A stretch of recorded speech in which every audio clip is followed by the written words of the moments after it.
Hello and welcome to the Weekly Stuff Podcast with Jonathan Lack and Sean Chapman. We are here to talk about stuff this week on the show. Just a nice little stuff grab bag for you this week while we are working on some other things, including tomorrow, July 4th, at 7 p.m. on YouTube, we are premiering Season 3 of Japanimation Station, the Classic Adventures of Lupin III, an 8-episode season that we are extremely proud of, and we really hope you guys are able to listen to that. We will talk about that more in just a minute here. We're also going to hear from Sean on Diablo IV and Final Fantasy XVI a little bit more. I've been back in the, kind of literally in the mines of Zelda Tears of the Kingdom, because there's a bunch of Zoanite mines under the kingdom that you can go mine in, so I've been doing that, and we'll talk about some of that stuff. I'm going to talk a little bit about the new Indiana Jones movie, because I have feelings, and we'll go from there, and it'll be a nice light one before Japanimation Station takes over the world again tomorrow, Sean. Yes, it's very, very exciting. We have that whole season already done, because we were already working on the next one, so...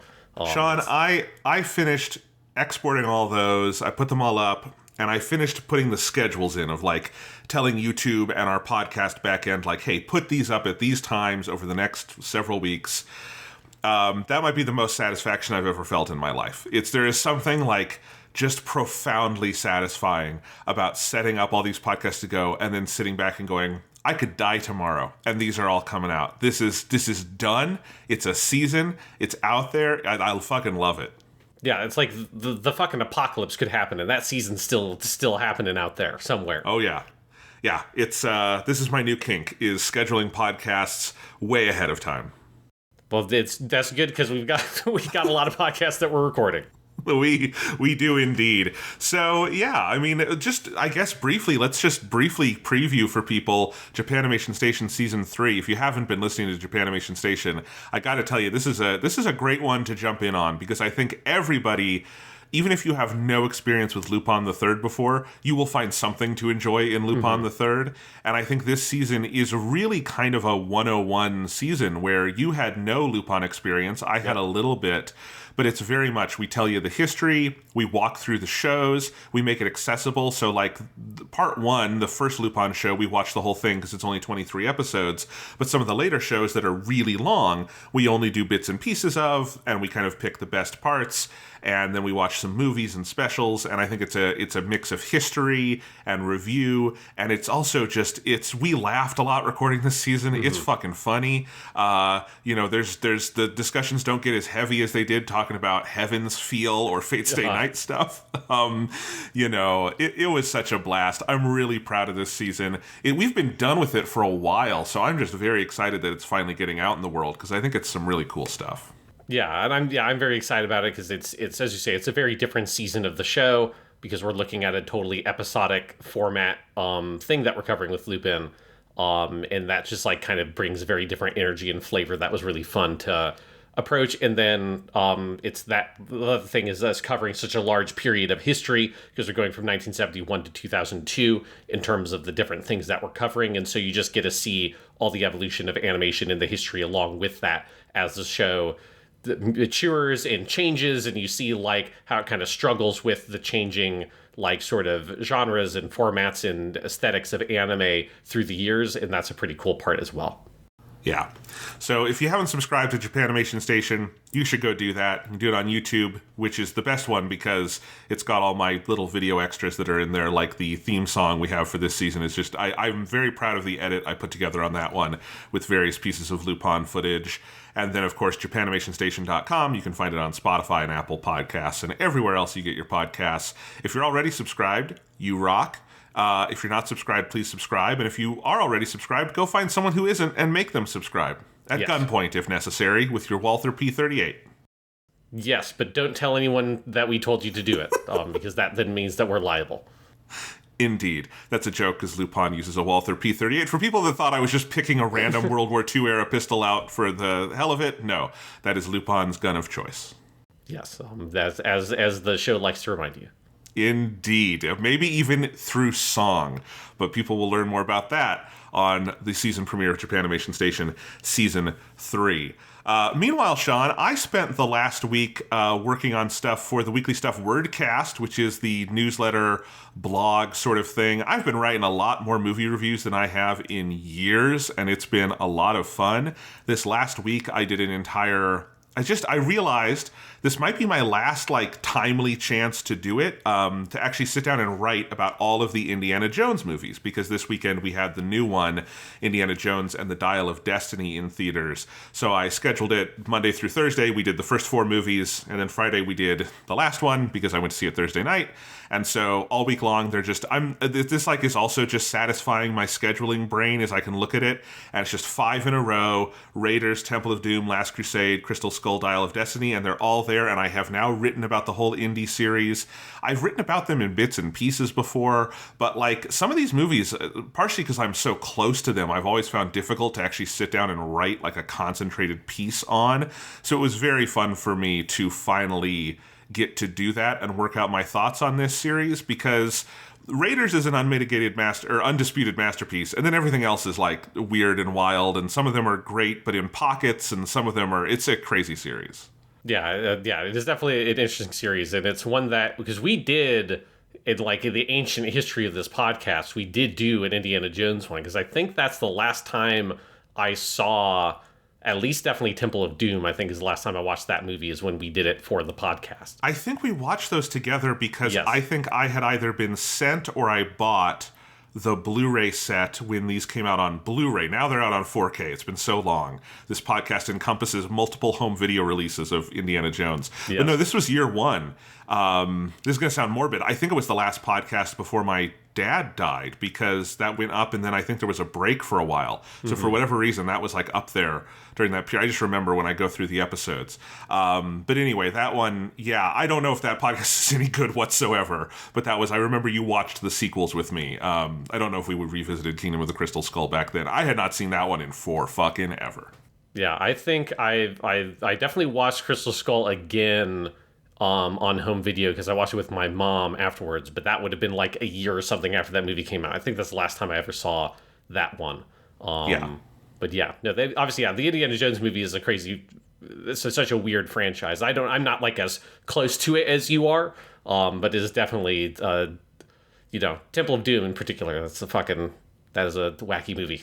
It's a wacky movie. It's alternately brilliant and terrible. It's just, they're weird. I think my prior was that every indie movie is less interesting to me than the one before, and I still think that's true. I think Last Crusade is the most competent of the sequels, but I also think it's easily the least ambitious, and I think Temple of Doom is doing bigger swings and more interesting things, but it also has much bigger problems than Last Crusade. And then Kingdom of the Crystal Skull, revisiting was interesting, because I think it has the best section of any of the sequels easily, which is the first 20 minutes with everything in the Area 51 that we saw at the end of Raiders, where they've kept the Ark and everything, and there's a big action scene there. And then there's the nuclear bomb in the planned town, and that whole section is just brilliant stuff. And then I think it just gets formulaic, and it's bogged down by mid-2000s special effects that I don't think Spielberg was particularly comfortable with, and has never really been his forte.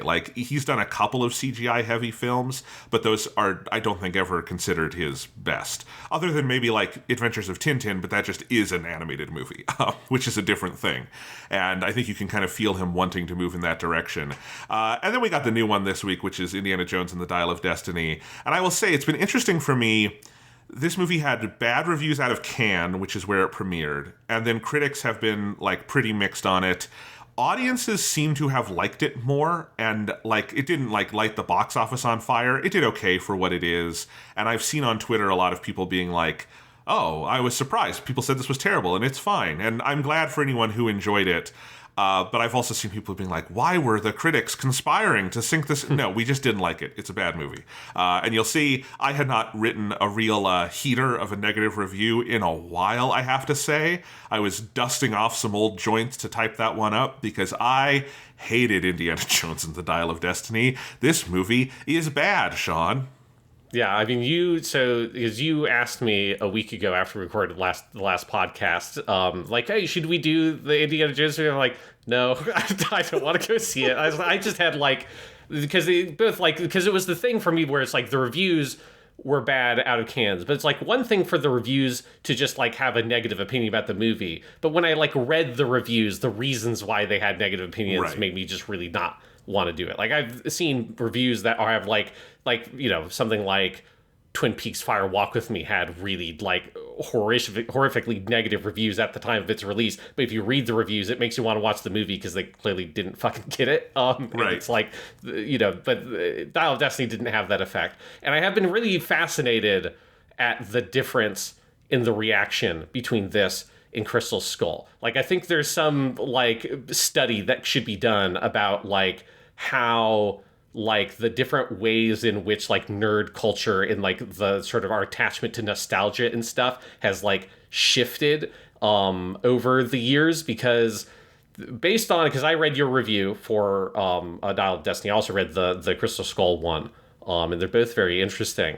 And it's like the way in which people just flat out rejected Crystal Skull, like they just refused that movie in like the fan base, for mostly the nuclear bomb scene, which is a scene that we both like a lot, but that was like just torn to shreds by fans because it's like, oh, it jumps the shark, it's too much, it's ridiculous, it's too crazy for Indiana Jones. Like, how did he survive this? It's absolute nonsense.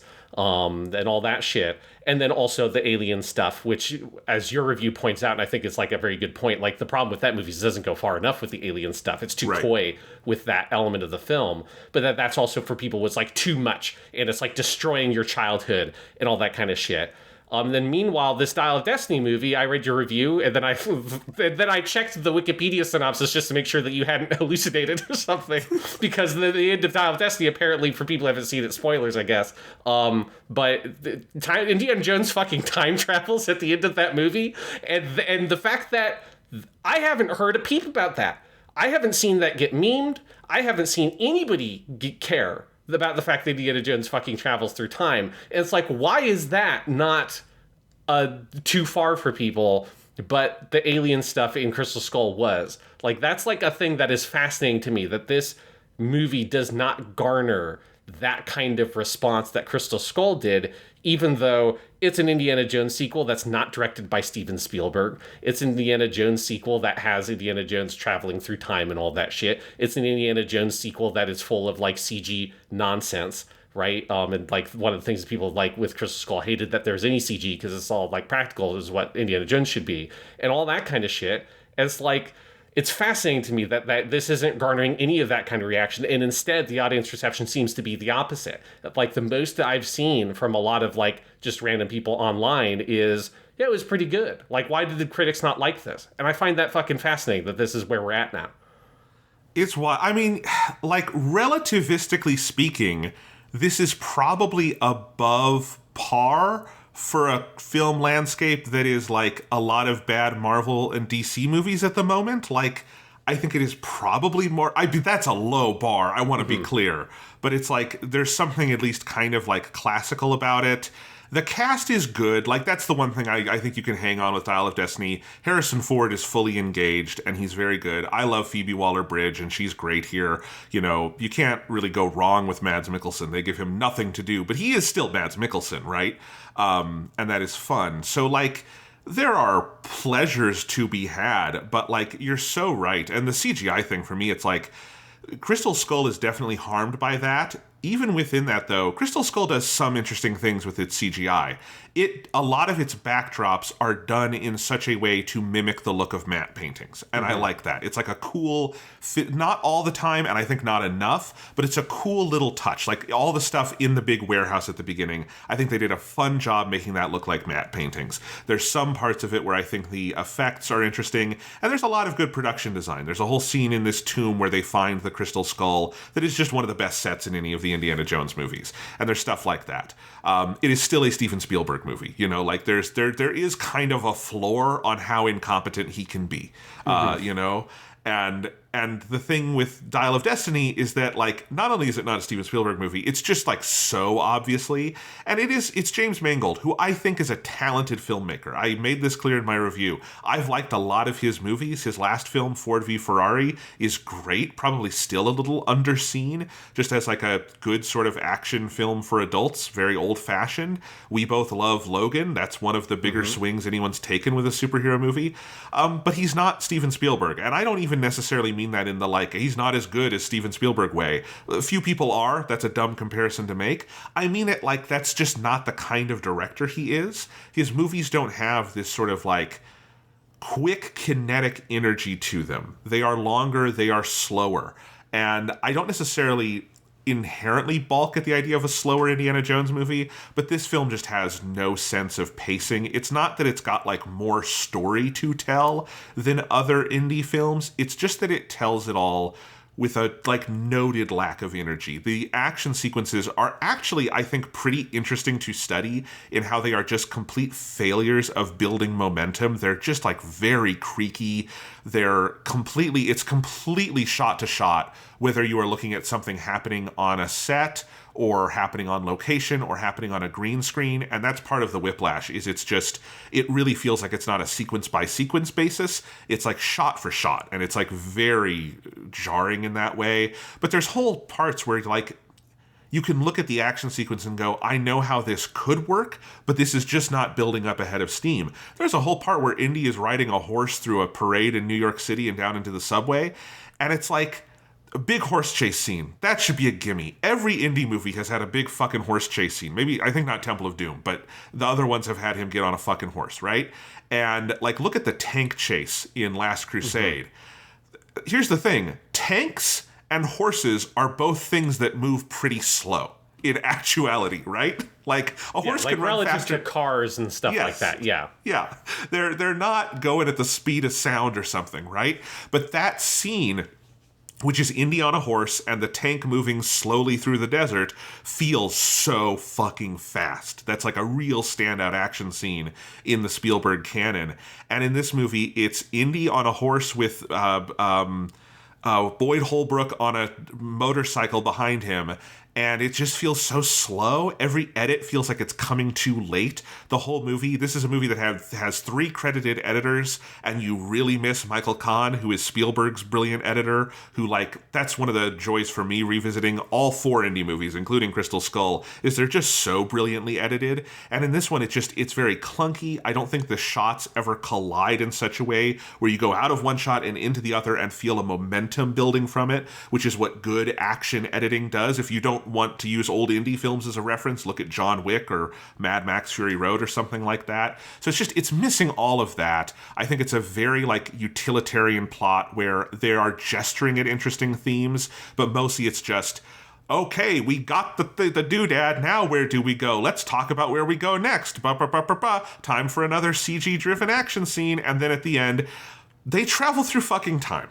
And as you said, Sean, and I tried to explain this in my review, and I've had people ask me about it. It's like, well, why is time travel bad, but the other crazy indie stuff isn't? And I think I do understand the indie movies are all silly. Here's the thing, though. I think Raiders sets this tone that it's kind of about, like, mysticism, magic, religious stuff, right?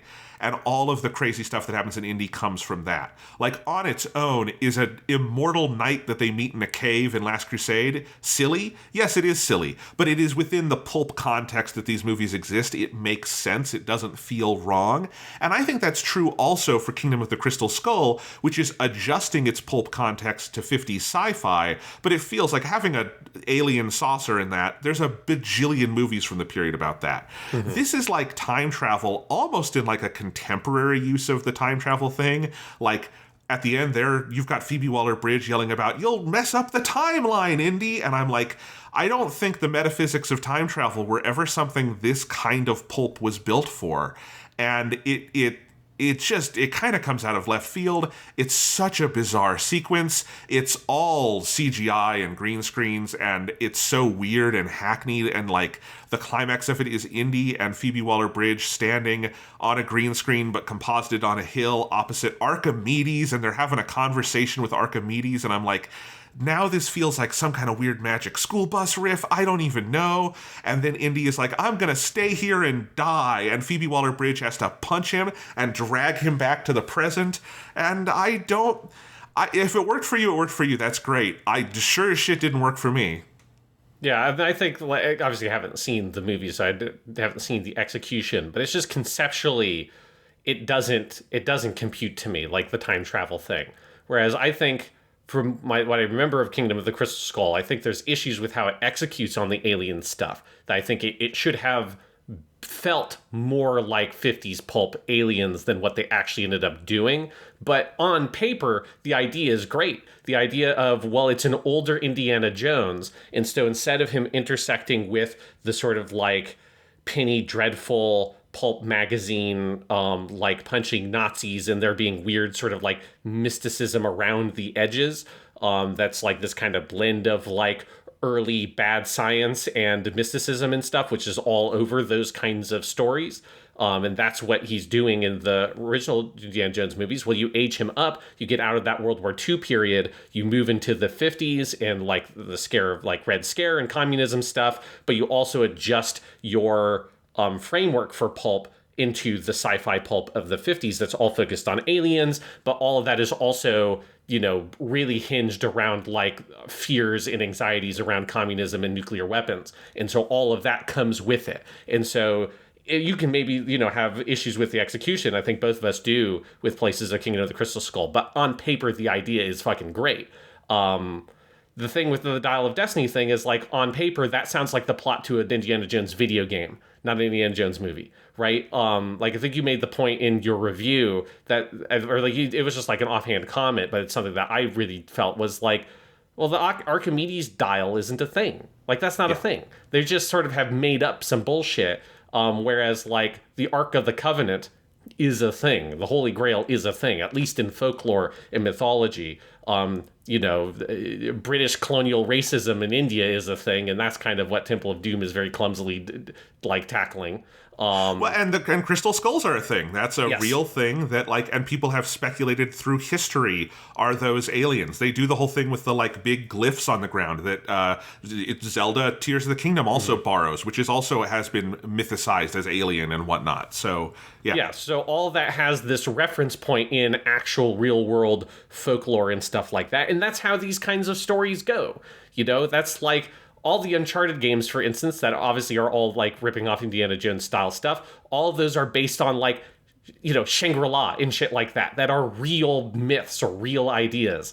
And not you're just making up something random, right? This should have been about them. You wouldn't be able to time travel, but it should have been like, I don't know, getting the Archimedes death ray or whatever, which is, you know, the mirrors that the myth of him holding up all these mirrors or getting people to hold up mirrors to concentrate sunbeams to burn ships or something like actually based in Archimedes sort of like folklore rather than, oh, he like had a dial that fractures space-time and allows you to travel through time. It's like, no, it's like, again, it just feels like it's one of those Indiana Jones adventure games, like the Atlantis one they made. But even the Atlantis one is actually about fucking Atlantis. Right. It's not, you know, I'm maybe like doing those games a disservice.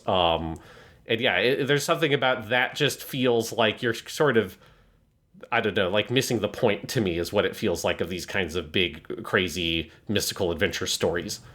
Yeah, I think that's absolutely true. I think it, you know, thematically they're trying to do this thing about Indy is old and he has regrets, and the Dial of Destiny is, the Archimedes dial is this idea of like, what if you could turn back time and change things? And there's a theoretically fun inversion in that Mads Mikkelsen's character is a Nazi who does want to go back in time and kill Hitler, but he wants to kill Hitler because he thinks he could out Hitler and do it better this time.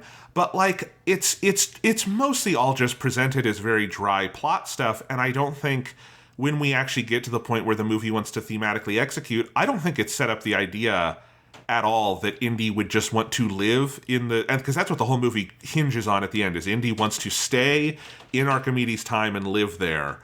and he doesn't want to go back to the present. And I don't think the movie has set that up anywhere near close enough. And I just don't buy it as something Indiana Jones would do, in part because if there's a period of history he's fascinated in, I don't think it's 2,000 year ago's ancient Rome, like in Syracuse. He's never mentioned it before. Even in this movie this is another thing that frustrates me. Both this and Kingdom of the Crystal Skull are basically just sort of narratively remakes of Last Crusade, and Last Crusade itself is a pretty close... It adds the thing with the father, but it's pretty close to Raiders. But they're all about Indy following in the footsteps of somebody else's quest. Last Crusade is his dad's. Crystal Skull is the John Hurt's character. This one is the Phoebe Waller-Bridge character's father, but they're never his quests. And so why would this be his point of obsession? It's just stuff like that where I just don't buy what the character is doing. And then I especially don't buy it when it all looks fake and shitty. So yeah, it's a lot of pieces that don't come together. You also, you talked about, Sean, that like Crystal Skull actually ages Indy up into the 50s and then adjusts its pulp references.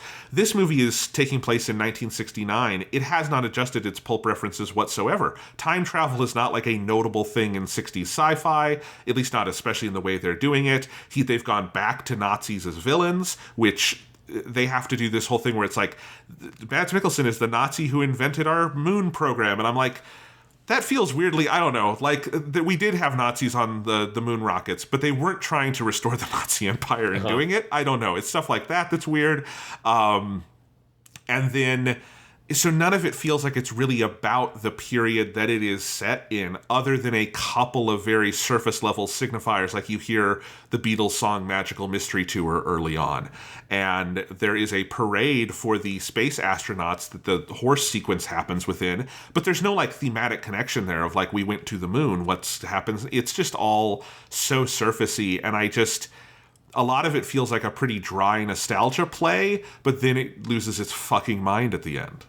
Yeah, and I think there's something to me that's so unappealing about a nostalgia play on Indiana Jones, which was in and of itself originally a nostalgia play on old movie serials. Like Indiana Jones, this is like one of the things that's weird about like updating the character in this way, or like bringing the timeline forward and all that kind of stuff, is like the character was already anachronistic when Raiders of the Lost Ark was made. That's already the original context for this series, and so it just like feels... it's such a like Ouroboros effect, but like instead of it being the snake eating like the tip of its own tail, it's like all the way up on its own neck again, because it's like there's nothing to mine out of this now, unless you're going to go like wild with it and make a very sort of like self-conscious movie that is breaking down all of those ideas and is very self-aware of those things, which I can't imagine this was.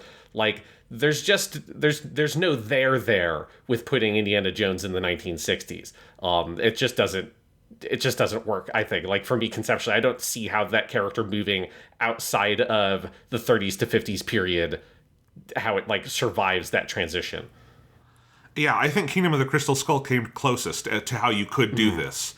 And it botched the execution in the end, I think, but it had a lot of the right ideas along the way. This one does not, to me.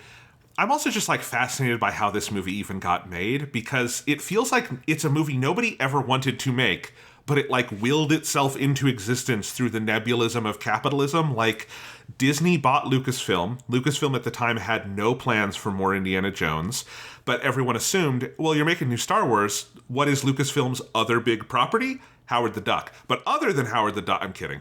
It is Indiana Jones, is Lucasfilm's other big property. So they must be doing more Indiana Jones, right? And everyone kind of worked on it a little bit, and Spielberg was there. Lucas had retired at this point. They went through a shit ton of drafts. It's actually kind of funny if you look at the history. They wrote way more drafts for this thing than I realized, that just kept we're like, nah, that's bad, that's bad, that's bad. Steven Spielberg finally walked off and was like, I'm old and I have limited number of movies left in me. I'm not going to waste it on this, which I think was the correct call by Mr. Steven Spielberg, who has since made West Side Story and The Fabelmans, which are one great and one not so great but interesting movie to me. And then finally they brought in James Mangold, who rewrote the movie from scratch, but it just doesn't feel like something anyone sort of had this passion for making. It feels like something that eventually everyone agreed it just had to happen, but without kind of stopping to ask themselves, well, wait, should this thing happen? And along the way, they spent $300 million on it, because this is one of the most expensive movies ever made. You wouldn't know looking at it You absolutely would not know looking at it, but it is. Yeah, it is. Yeah, you're right. It's just like a movie that, like, the fact that they were making a new Indiana Jones movie just seems to have happened at some point. Like, it's not a thing that I remember people demanding or asking for. It's not anything I remember there being a lot of hype for. It was just this kind of like, oh, I guess they did. I guess they just made it one. Like, oh, it happened. Okay. There are trailers now. It's like, shit, okay, I guess there's another Indiana Jones movie, and it just exists now.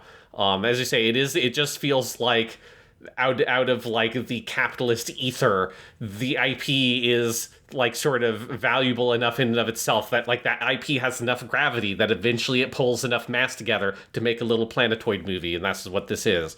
And it's a very bizarre feeling. One other thing. Indiana Jones and the Last Crusade, which is a movie I have some issues with, but I really enjoy it, and I know a lot of people love it, and for good reason. It's a good movie. Yeah. That movie opens with a beloved sequence. It's kind of silly, but it is still beloved, of Indy. All of his origin story happens in one afternoon. Yes. And it's River Phoenix playing Indy, and I think no matter what your feelings on Last Crusade, I think everyone agrees River Phoenix is great in that scene, right? Mm-hmm. It's not even that he's doing a Harrison Ford impression. It's just that he feels like he's embodying the character, and he was River Phoenix. He was a great actor. Yeah. Why, for Dial of Destiny, do you do the digital de-aging thing on Harrison Ford? Why? This is a series that had a really famous other actor do this in Last Crusade, and 30 years later you're like, yeah, but we could just slather CGI paint on Harrison Ford. It's not going to work. It's going to look awful. Harrison Ford also still moves and sounds like an old man, so it's not going to be a complete illusion. We're going to do it. And it's just such a wasted opportunity because, like, how much more fun would that scene be if you had some cool young actor having fun with the character and then we came back into it? It really boggles my mind.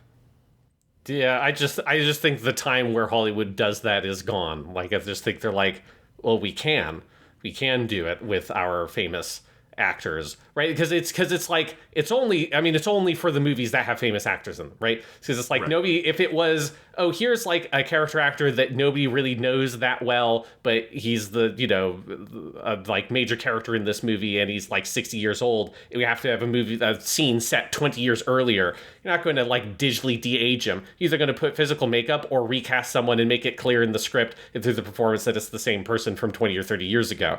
The only reason why they do it is because it's Harrison Ford. We know what Harrison Ford looked like in the old Indiana Jones movies and Star Wars and stuff like that. It's also like how they have the reference to try to even do it in the first place.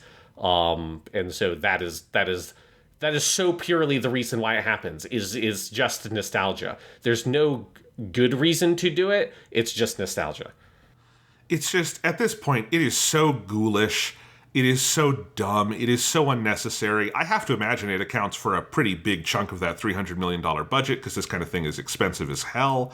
And it doesn't look good. It's very variable from shot to shot. Some shots are pretty good. Some honestly look like the Indiana Jones PS2 game from back in the day. Just like so off and like cheesy.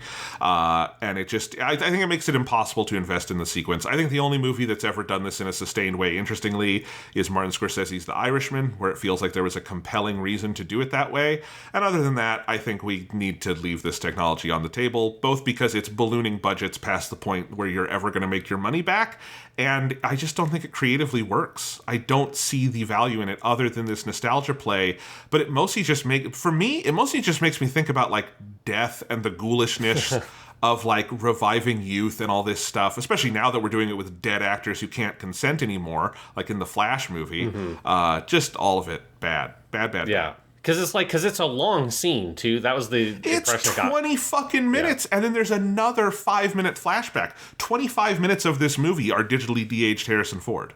Yeah, because I think the only place in which I'm, like, fine is in stuff like, that, like, the very beginning of Guardians of the Galaxy 2 with Kurt Russell. Where It's like, here's, like, 2 minutes of the movie where you have a de-aged Kurt Russell in a car, and that's it, right? And it's like, okay, that's fine. Like, it's a little tiny bit.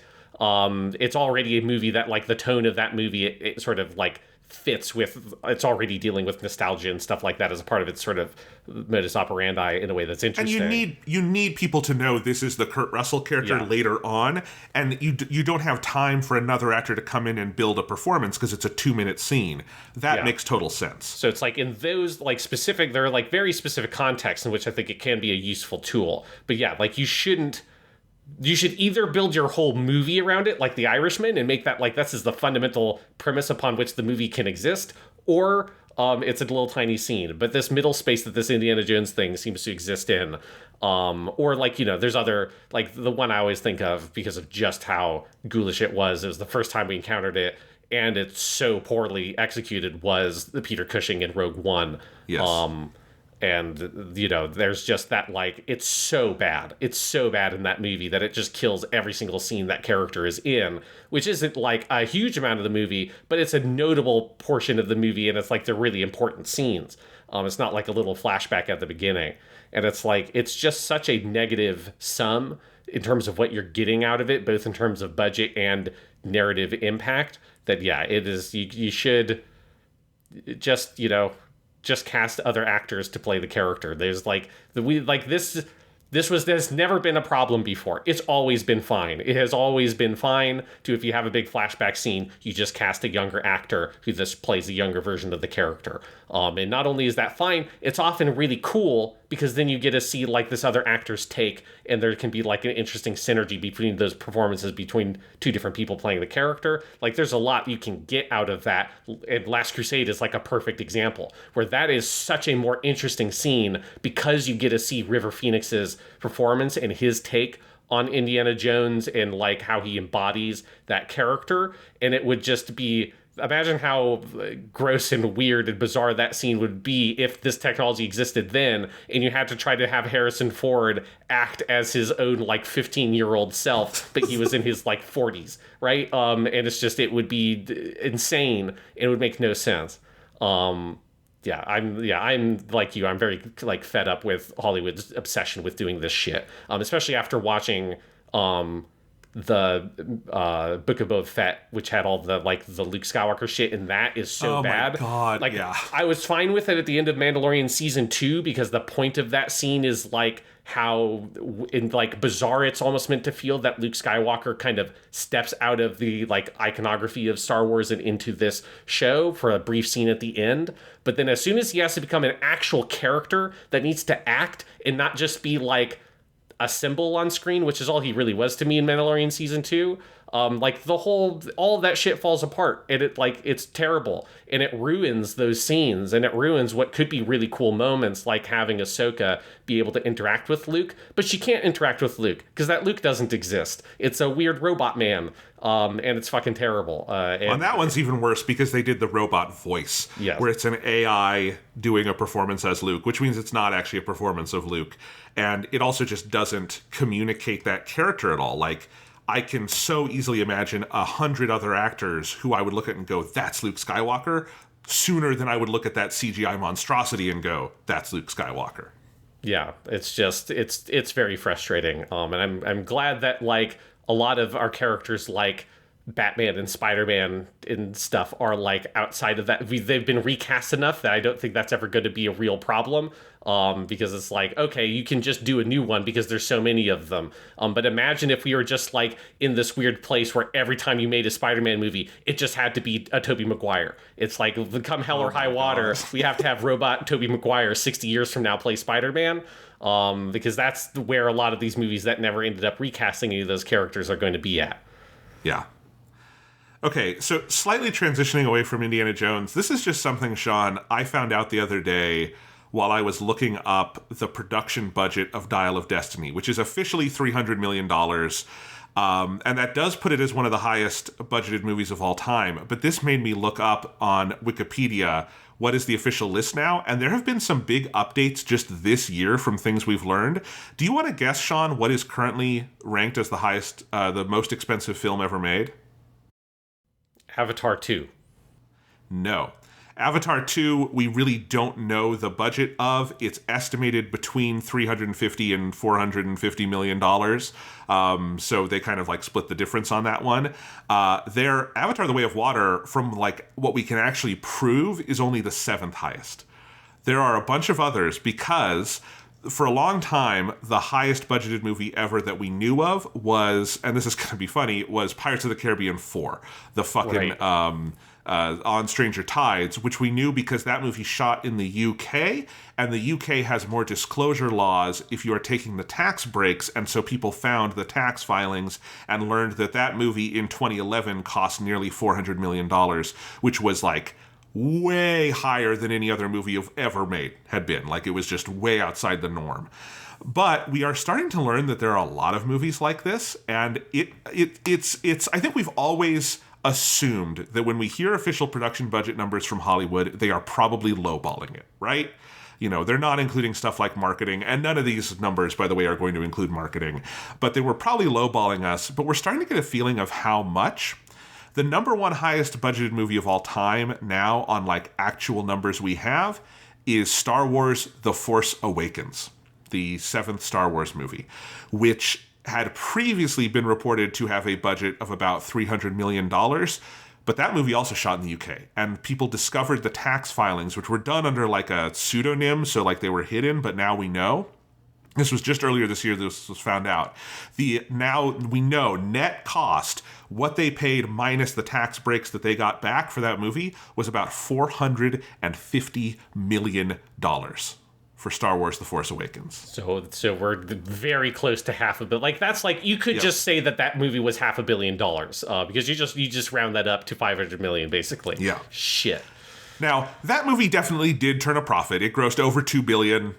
Honestly, not much of a profit, I think, in terms of margin when you're talking about that much money. Because just so people know, the general multiplier is, you say 2.5 times the budget, because you're not getting back every ticket dollar. Theaters keep some of that. Some of it goes to residuals, all sorts of things. You also have marketing costs. So a movie like Star Wars: The Force Awakens, you would say probably needed to make about $1.5 billion to get in the clear, or $1.25 billion. So it definitely made a profit. But then here are some of these others. Jurassic World: Fallen Kingdom, that's the 3rd one that came out last year, $432 million. Star Wars 9: Rise of Skywalker, $416 million.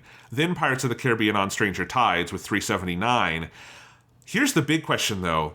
Avengers Endgame and Avengers Infinity War, the 2-part Final Avengers movie, their reported budgets were each about $350 million. But the Russo brothers recently, in an interview for one of their other movies, claimed that it was $1 billion total budget shared between the two movies, and that those two were each about $500 million in actuality. So those are probably actually the most expensive movie of all time. We just don't have documentation. We only have the Russos' word. But the Russos would know. They directed the movies. So, yes, Sean, we are at the point where Hollywood is routinely making movies that are in the zone of $500 million, while, like, box office grosses for a lot of these are going down. So it is ludicrous. They are out of control. Even this year, Fast X, the new Fast and Furious movie, that was reported, and it's probably higher, but its reported number is $340 million. That movie is in no way going to turn a profit on that, because Fast X has done well overseas. It's gone up to about $700 million. Almost none of that is the U.S. I don't think it's even hit 150. It completely bombed in the U.S. So it's completely an overseas play at this point. But if it turns a profit, it will be very modest, because that budget is so out of control. And the thing that's crazy is that you just can't tell, right? Like, you watch these movies and you have no idea that they're that expensive.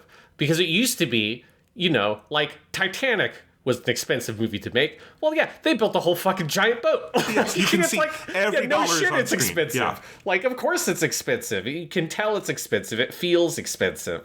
Whereas for these, it's like, you can't tell the difference between, is this a movie that had $100 million budget, or did it have $500 million budgets? Fuck if I know.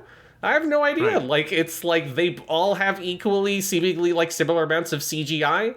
The CGI is of, like, broadly middling quality for a lot of it, in terms of, like, particularly the little stuff, like scene compositing, that doesn't give it as much attention as, like, if you have a big CG character, like a Thanos or something. And it's like, Yeah, you just can't, looking at the screen, feel that money at work, and you just constantly wonder, like, where and how is that money being used? Like, what is, like, how is this happening? It's crazy. I mean, the only one on the top 10 now that even makes sense to me is Avatar 2, because that does look like a $500 million movie. It's got all this crazy new technology. What it's doing with water and everything looks like that one. James Cameron spends his money well. Yeah, the number of patents that movie made in alone makes the budget make sense. Like, they're inventing shit to be able to shoot that movie. It's going to be expensive. Exactly, but none of these others, because all of these are like effects nightmares. Here's a funny one for me, Sean, is that we also know the official budget now of The Last Jedi, the one that is in between Force Awakens and Rise of Skywalker, because they all shot in the UK. Last Jedi cost about $300 million when you take off the tax breaks. I think that sounds about right, and that's a good-looking movie. Like, that movie looks way more expensive to me than Force Awakens or Rise of Skywalker. Force Awakens and Rise of Skywalker cost between $100 and $150 million more, which just tells me Rian Johnson is probably, and this actually makes sense given his history of what kinds of movies he's made, he's probably better at spending the money and like limiting himself and like knowing what you do to like use every dollar. Whereas J.J. Abrams, he does whatever the fuck he wants and probably is not, I mean, we know he's not that good a director, probably not that good at like managing the set. Yeah, like, I mean, just like picture in your mind's eye the throne room scene in The Last Jedi and how good that set looks, and then the ending of Rise of Skywalker and the, like, Power Rangers backlot they shot the ending of that fucking movie on. There's a big difference there. Because a lot of these are also just, it's also a trend of a lot of these are directed by people who don't really have the requisite directorial experience to make movies of this size.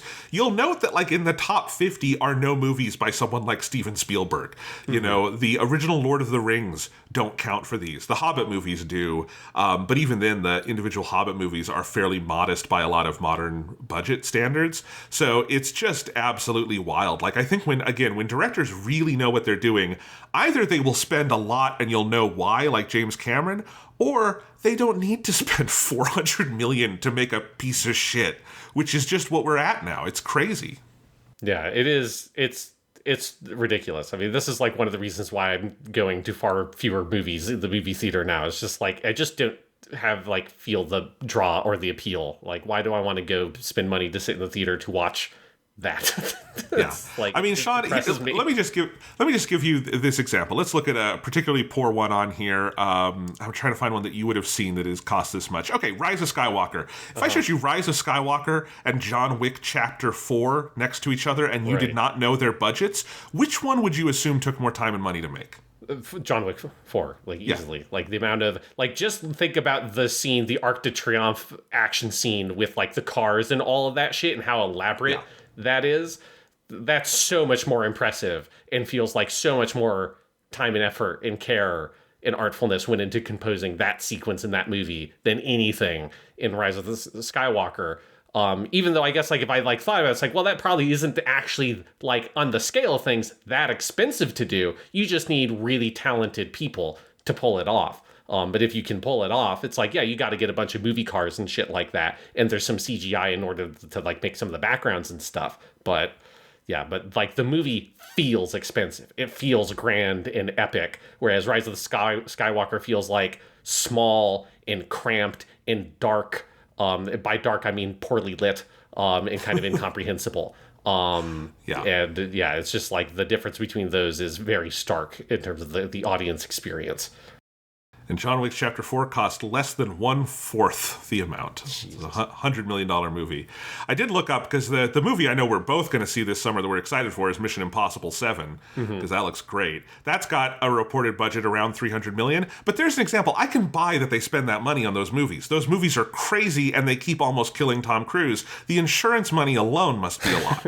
Right? Yeah, like they, all the shit they blow up and like, how many helicopters did they destroy in the filming of the last Mission Impossible movie, that's like you feel, again, that's a place where you feel, and there's all like the location shooting that usually takes place all over the globe with those kinds of movies.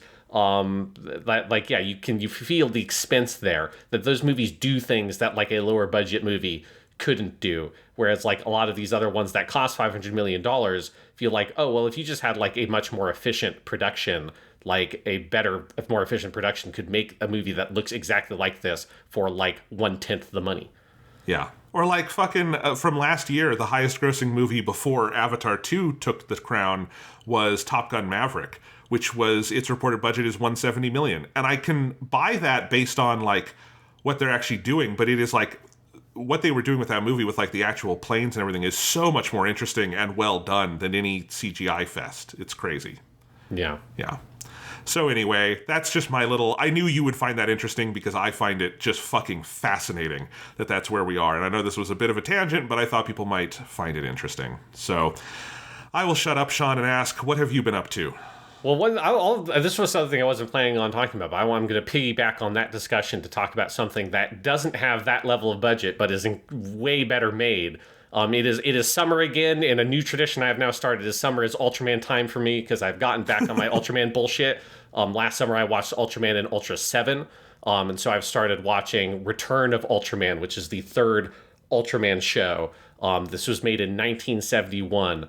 And one of like the distinctive pleasures of watching Ultraman is that it is like so the antithesis of all modern filmmaking because it's all like models and it's all character blocking, and that's it. These are the tools, the two things that directors have that they can use. They can put characters in frames in interesting ways, and then they've got like the world's best model makers and big giant rubber suit makers.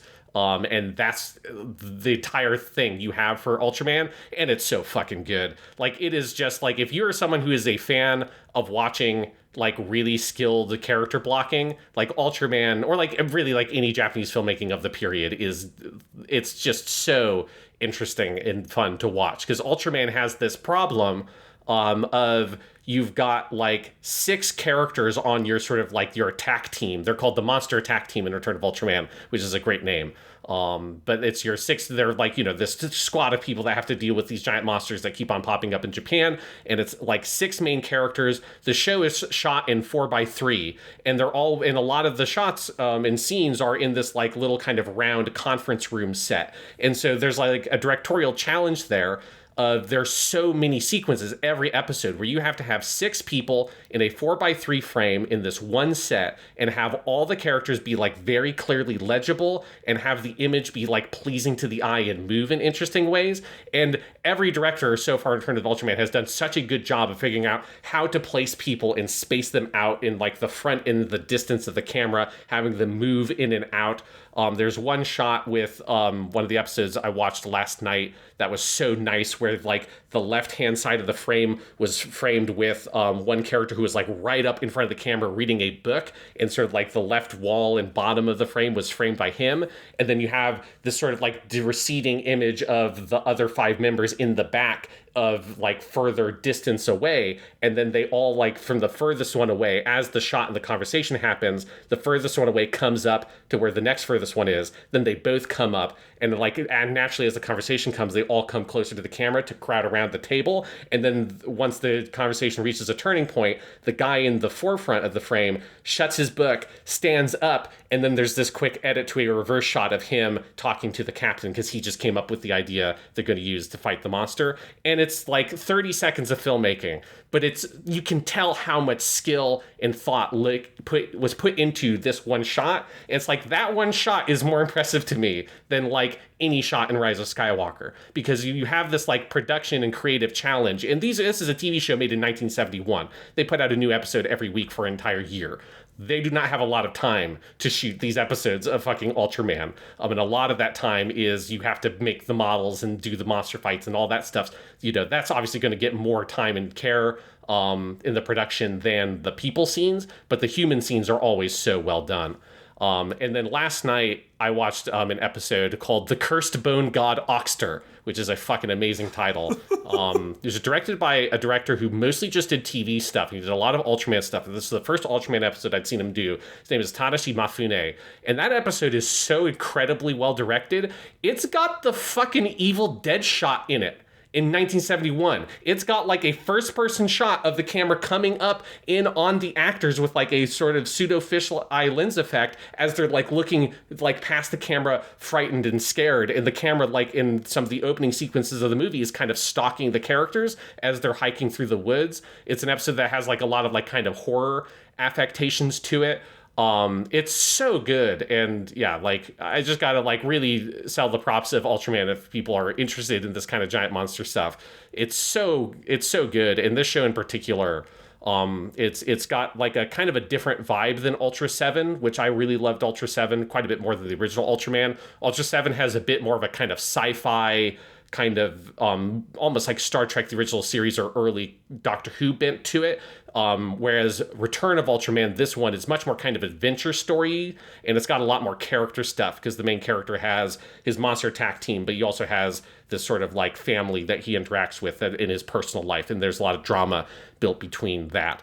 But Return of Ultraman is really great. And then I also have to shout out, there are, I think, 4 or 5 episodes directed by Ishiro Honda, the Godzilla director, in Return of Ultraman as well, which I've seen 3 of those episodes, and he directs the last one, and all of his episodes have been great. So if you're like us, and you sometimes despair over the state of like modern American filmmaking and like all that kind of stuff, there's just like watching Ultraman is such a salve, because all of it is like really cool looking models and really interesting creative solutions to problems in filmmaking, and they just don't have anything compared to the resources of a movie like Indiana Jones and the Dial of Destiny, but everything they do to me is so much more compelling and impressive. Yeah, I mean, I can't speak to this with Ultraman, but this is honestly a real pleasure of like classic Doctor Who for me. Mm-hmm. Also, is that, you know, this is a show that, like, I think if you add up the episodes, Doctor Who in a year would make a similar number of episodes as Ultraman. When you add up all this, you know, episodes in the serials, it would be like 30 to 40, you know. And so they're making tons and tons of these half-hour episodes. They don't have a lot of money. They don't have a lot of sets. Often what you have is just raw filmmaking. You have blocking, you have where you're going to put the camera, you have how you're going to move the camera, you have how you're going to edit it, just kind of, you know, your wits as a filmmaker. And I think we often don't look at stuff like Ultraman or Doctor Who or a lot of like American shows from that period that, you know, would make a lot of episodes as, and don't think of them as filmmaking. It's like, oh, that's before television became visual, right? TV didn't become visual until Breaking Bad because it was set in the West and looked like a movie. And that's a silly thing to say. There is still a lot of filmmaking going on in these shows, and I think it's something that is very pleasurable about some of these old shows is you're just kind of, the ones that really pop are popping less because of any material resources they had access to than just the ingenuity of the people making it, how they've storyboarded the sequences, what they've done to direct it, and often a lot of passion was going into these. This wasn't just work for hire stuff, you know? Yeah, this just, yeah, so much craftsmanship. And then Ultraman, the big leg up that Ultraman has over a show like Doctor Who is that it's all shot on actual film. So if you buy the Blu-rays, which is what I'm watching these on, the visual presentation is so pristine, which also really adds to the effect. But also, like, all the people directing for Ultraman, these are like a lot of the same kinds of directors that are also making like Satoichi movies and stuff like that. So it's like you're pulling from a similar pool of talent, and these like directors are so experienced and skilled. In fact, there was one episode that I just loved. It had such a good scene, and this episode was really amazing. I don't remember off the top of my head which one it was. In terms of the title, I think it's it must be episode 11. Poison gas monster appears, but that has a whole scene that it basically has like a found footage scene where there's a monster that like is sort of spewing poison gas. You find out later in the plot it's because the gas was developed by the Japanese Imperial Army near the end of World War II, and then the war ended and it had never been used, and they buried it like secretly underground, and this monster ate it. And so there's a whole like World War II thing to it. It's a really, really great episode. But there's a scene when they're still trying to figure out what's going on where they come across a film crew that were filming a samurai movie or something that were all killed by the poison gas. And then they take the film camera, they bring it back to Monster Attack Team HQ, they develop the film, and then they play it, and you just watch the sequence of where it's like watching a scene from a Zatoichi movie where there's like a lady who's being carried in like a palanquin, and then they're like attacked by these bandits. Then the samurai dude comes out and there's a little Chambara style sword fight, and then this like mist comes in and they all start choking and they die. And then they do a kind of reverse shot once their people are dying to like just show the shocked reactions of the Monster Attack Team. But it's so good. It's such a well done sequence, and just being able to see them being like show off, hey, here's all like our samurai movie shit. Like all of this is happening at the same time. So like the way those scenes were shot in their fake in-universe samurai movie was so well done.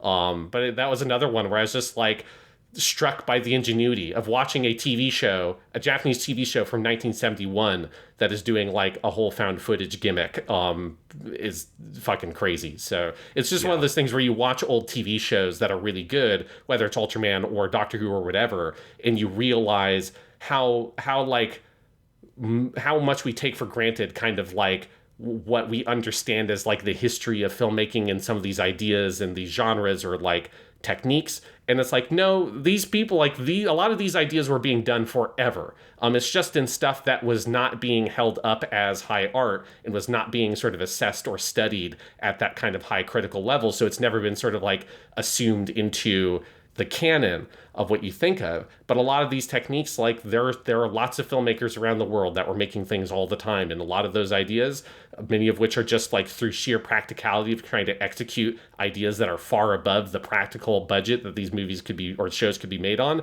Like they will stumble upon some of those things, like the Evil Dead shot or like a found footage gimmick, or there's like dozens of examples of that kind of stuff where you're shocked to see it in a TV show from fucking 1971, which is a pretty long time ago.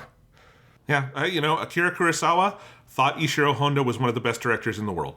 To the point that he relied on him when his own eyesight was failing in the later years of his life. And Honda was not someone that the broader like film world thought was like this brilliant auteur because he directed monster movies, but monster movies take skill to direct too. And if Kurosawa could acknowledge that, we can, obviously. Speaking of Return of Ultraman, Sean, I'm looking that one up because I don't think I have that set yet. I have some of the other Ultraman ones. That is currently $8.99 on Amazon, which is, I did the math, 17 cents an episode. I'm going to go ahead and add that to my cart. Yes, and, it's very easy to impulse buy these Ultraman sets because they're really nice. They look so good. They all come with like a really nice little booklet that like gives you summaries of all the episodes and like a picture gallery of the monsters and then like a little history of like the production. Like they're really well put together and they're so cheap. So it's like if people have not gotten on it, it's really good, and you can watch any of them. Like if you want, you could start with Return of Ultraman. This is the first one where there is an episode that Ultra 7 shows up in briefly. It's the first time they've ever made a direct reference to one of the other shows, and I know that that's a thing that the Ultraman series goes on to do a lot of later. But if you wanted to just watch Ultra 7 or Return of Ultraman, because both of those are better than Ultra Q or the original Ultraman, and you just want to get into the good stuff right away, like I would start with one of those two and just watch it because they're fucking really good. Yeah, and I do have the first three shows, and then I don't think I had this one yet. And maybe I'm wrong, but if I'm wrong, I'm $9 wrong. So fuck it. I'm just going to buy it, and I'll cross that bridge when we come to it. Yeah, if you end up with an extra copy of Return of Ultraman, well, it's like, hey, there's someone in your life that does not own that Blu-ray. There's probably the most people you know do not own that Blu-ray set. Probably not. What else have you been up to, Sean? The other stuff I've been up to is mostly some video game stuff. I guess I'll talk briefly to Final Fantasy XVI because I haven't played a lot of it. I'll talk more about Diablo IV afterwards because that's been using up most of my time. I've played just kind of like the opening section of Final Fantasy XVI. I just played like 2 days ago. I was like, I need to play some of this game so I could mention it on the podcast. The opening of the game is fucking rad as shit. It is so effective at sort of setting the stakes. A lot of the opening stuff is really, it's about like getting some of that kind of dark fantasy stuff of learning about your main character Clive, and it's definitely, Game of Thrones is a clear reference point in the West. It also just reminds me of a lot of the kind of like darker isekai or non-isekai but like fantasy anime that has been made in the past few years. It's very much in that kind of trend where you get a lot of the sort of like the interpoliticking of this sort of medieval fantasy kingdom. And your character is the firstborn son of this sort of king or duke or whatever of this area of the world. But you have been kind of passed up for the succession to the throne because your younger brother Joshua is the person who has inherited like the spirit of the phoenix. And so all the countries, it's Naruto. I've made the comparison before. All the countries have these sort of like, what have been summons in previous Final Fantasy games, but these spirits, whether it's like Shiva, Phoenix, Titan, Ifrit, like I'm sure Bahamut is somewhere, all that kind of stuff. And someone sort of inherits their spirit. And in the English dub, they're called Akons. They're called summoned beasts in the Japanese text. And they have that magic power, and then when they master it, they can turn into those monsters. And if you watch Naruto, and that sounds a lot like the tailed beasts in Naruto. It is a lot like the tailed beasts in Naruto. Does it also feel like a metaphor for nuclear weapons? Yes, it feels like a metaphor for nuclear weapons. It's very much that kind of thing. But so your character was passed up by the Phoenix for whatever reason, and your younger brother has the spirit, and so he's the one who's actually in line for the throne, and you're basically like destined to become like the head of like the knights and like the guardsmen kind of thing, and you'll be like his right hand man. And Clive is like totally cool with that. He loves his little brother, but pretty quickly your kingdom gets wrapped up in a plot that ends up with, it goes real bad for your people. Your character ends up sort of captured, and you are like forced into a kind of like military servitude by this big imperial force for like 13 years or something. That's like the first couple hours of the game that sets up the premise, and all that stuff is so good. How it kind of like develops the relationship between all the characters with Clive at the center early on, really builds up the sense of the setting and your kind of stakes of what your character cares about. And then once a lot of those things start to be taken away from you, and then, I've just gotten into the section where he's trying to figure out kind of how to get revenge or like to understand what has happened. Like Game of Thrones would be a comparison point. Another big comparison point for me is like Dune as well. It very much feels a lot like Paul's story in Dune. People watch the Dune Part 1. That whole movie is basically kind of, in general, the plot line of the opening section of Final Fantasy XVI. But it's like kind of a classic plot, but they do it very well. But then that scene, it culminates in an incredible fucking sequence where Joshua transforms into the Phoenix, and then another fire summoned beast, this one Ifrit, but they're like, there's no way you can have two fire ones. You can only have one of each element at a time, so nobody understands where Ifrit came from. But Ifrit fights the Phoenix, and it's that really amazing sequence where you play as the Phoenix, and it's like a big boss fight. And it's not like mechanically complicated, but it's more just sort of like, it feels like the old God of War games with like the scale and the epicness of them, where the modern God of War has become more intimate. This is like if you play God of War 3 and you're climbing on the back of Kronos, and it's just insane, the scale of it, the way they communicate the immensity of these creatures and how much power they have, and the way that like they are just sort of annihilating the landscape as they are fighting. There's also a sequence early on where you see a battle between Shiva and Titan that is similarly just incredible. And if you are just a big fan of giant monster stuff, which obviously I spent 30 minutes a couple seconds ago talking about Ultraman, I obviously am, it is so good. And it feels very inspired specifically by Shin Godzilla. It's got a similar sort of like Anno-esque, just kind of like abject horror at what these things are, and particularly Ifrit just feels so inhuman and just terrifying and kind of bestial. And obviously it does not go very well for Phoenix, I think, as you would understand by what is happening with Clive. And it's just that all that shit is so effective and really brutal. Then at the same time, the combat, which I've only gotten like a little bit of, I haven't fully sort of gotten my head all the way around the combat systems, but it's really good. It's very actiony.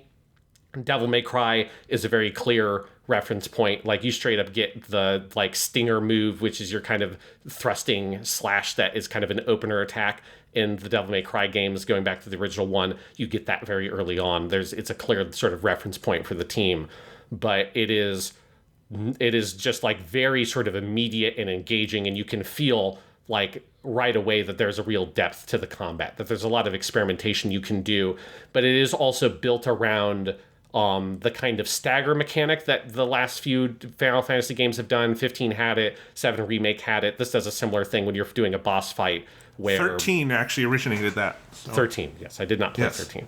So there you go. There's like the one thing that like Final Fantasy games of relatively recent years have like carried on. It's like the only thing that they have in common is the struggle mechanic, because everything else is like stagger. Yeah, thanks. Yeah. Everything else is obviously totally different from game to game.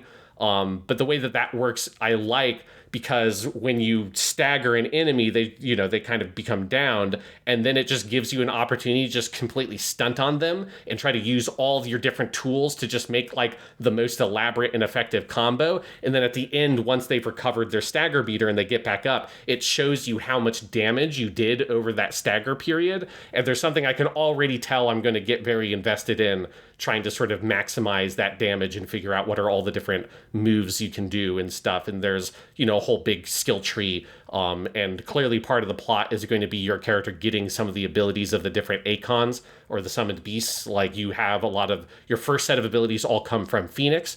And then you will presumably get like different ones that you will equip, because that's options in the menu. I just don't have any of those yet. That will clearly open up the combat even more. But yeah, I've only played maybe the first 3 to 4 hours.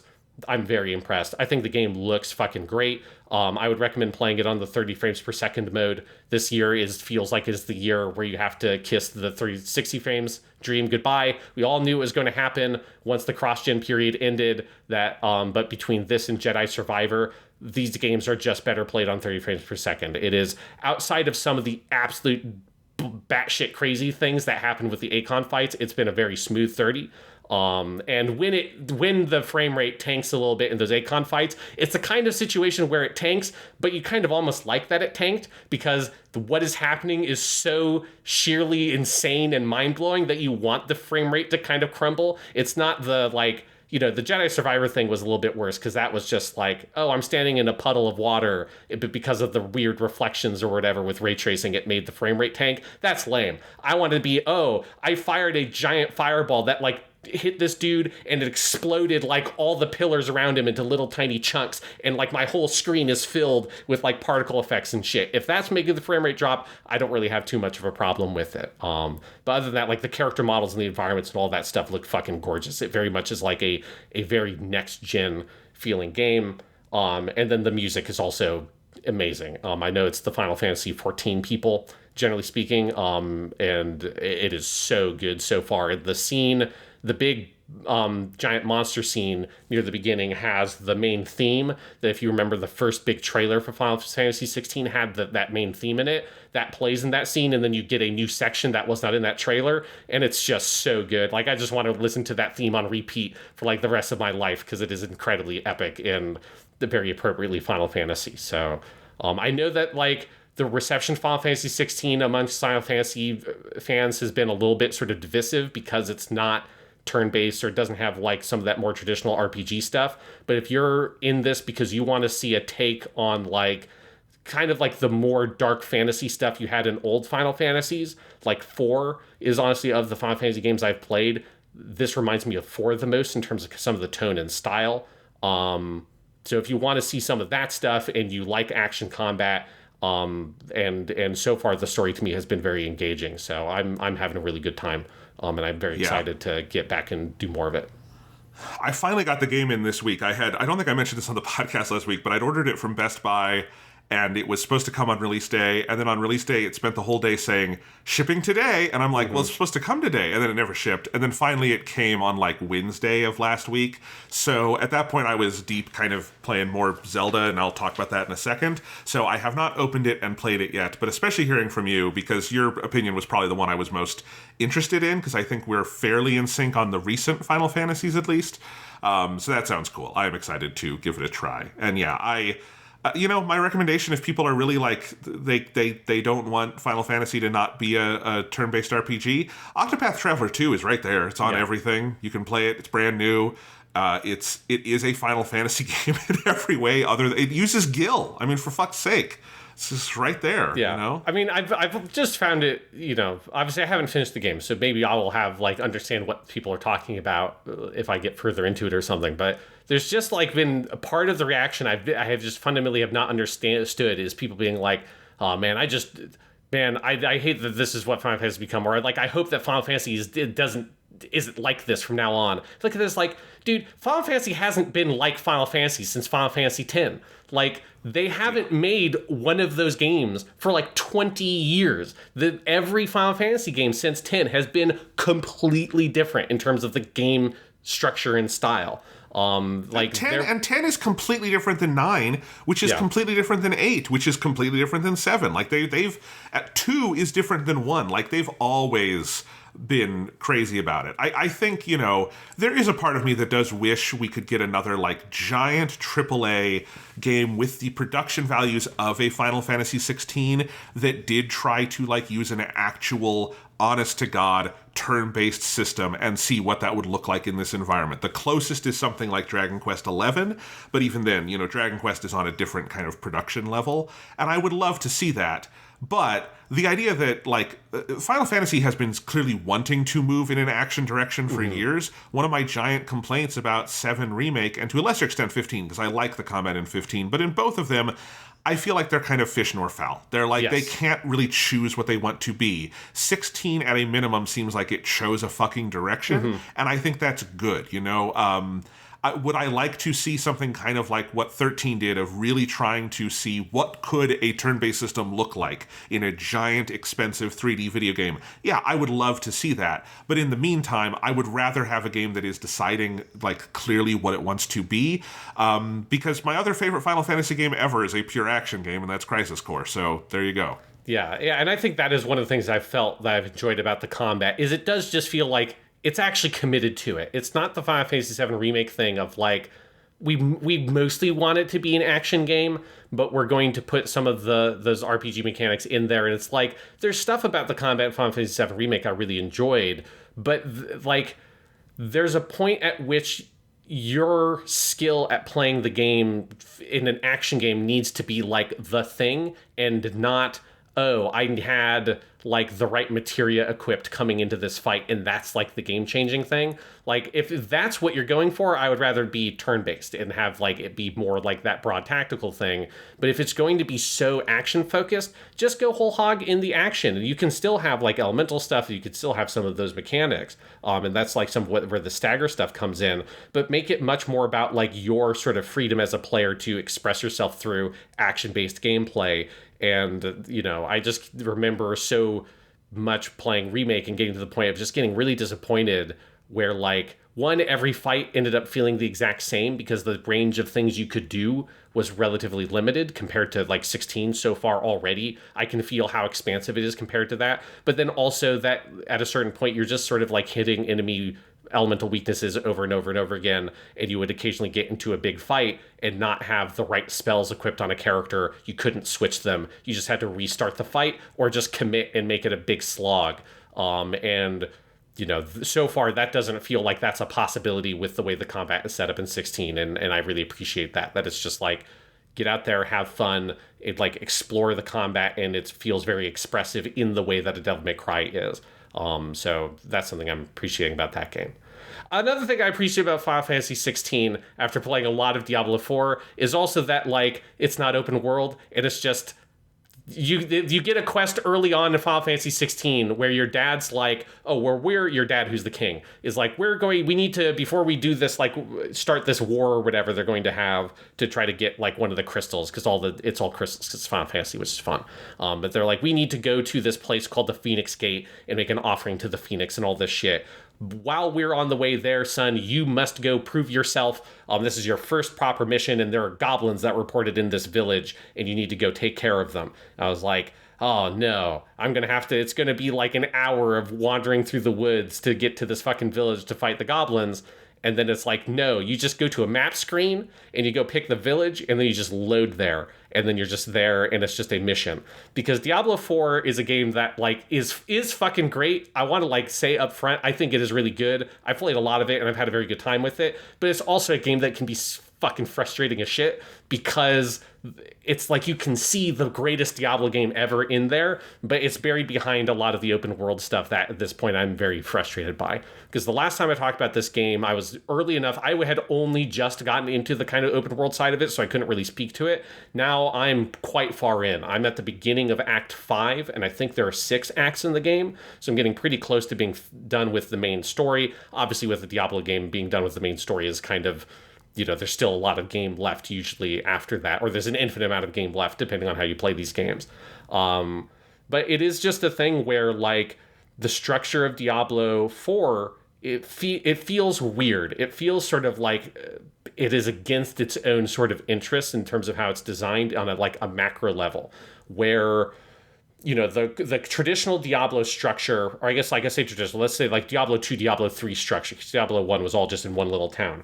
Diablo 2 and Diablo 3 are built around their different acts that once you finish an act, it moves you to the next one. And each act is in a totally different location that usually has a town that is a hub world. From that hub world, there are a couple of different spokes that go off to different areas that usually have end in a dungeon that has a boss. And there's like 3 or 4 of them per act that you do, and then you finish that, you move on to the next one, and there might be a couple of side quests in there as well and some optional content.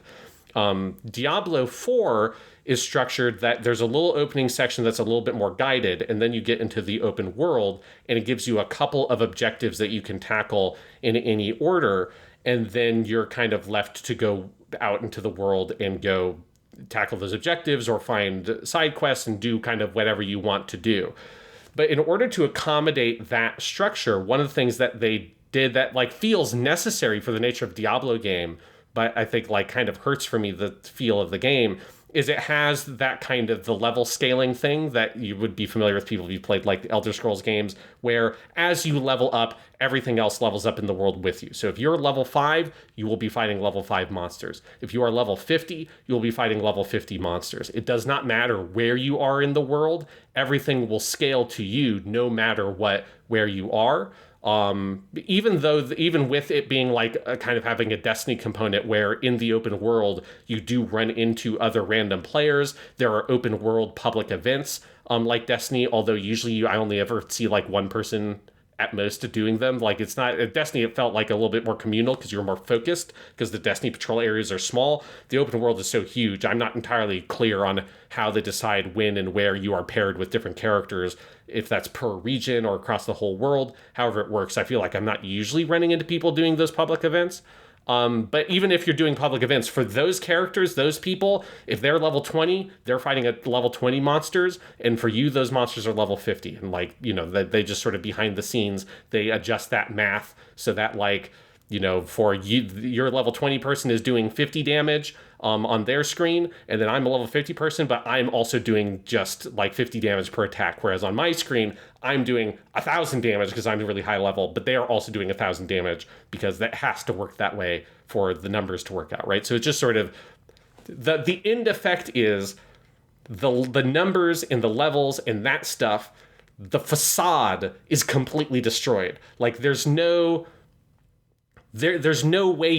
excuse you have to hide behind with the like loot grind and the numbers and the arbitrariness and the meaninglessness of the task of leveling up and making your character better. Like that stuff, the illusion you have is shattered in a way I've never seen with a game like this, partially because of that online thing so exposes the futility behind that. And there are moments where I play Diablo 4. I mean, there are moments where I play Diablo 4 where I'm like enraptured with it and I really love it. I want to keep reminding people that I do really like this game and I'm having a really good time with it. But there are also these moments where I like hit a weird like despair with the game because I'm like, what is the point? What's the meaning? It's like staring into the mouth of the fucking like abyss of like, why am I doing this? Why am I clearing this dungeon if everything kind of gets evened out by the algorithm in the numbers? And you end up also wondering like, what's the point of following the main quest? Like, why should I go do all this bespoke content when really the most efficient way to level up would be to go find one of the optional dungeons that are procedurally generated. You go, which are like, classic style Diablo dungeons. You go in there, it procedurally generates a dungeon. The first time you clear a dungeon, it will give you like a special thing that you can use to enchant your weapons. So you're like incentivized to go clear these optional dungeons because those are very useful. They can really make your abilities better and stuff like that. And each one has like a unique one, and you're told what it is when you look at the dungeon. So some of them will be relevant to your character, some of them aren't. So you want to just beat a lot of those once because you get that thing and then you have it forever.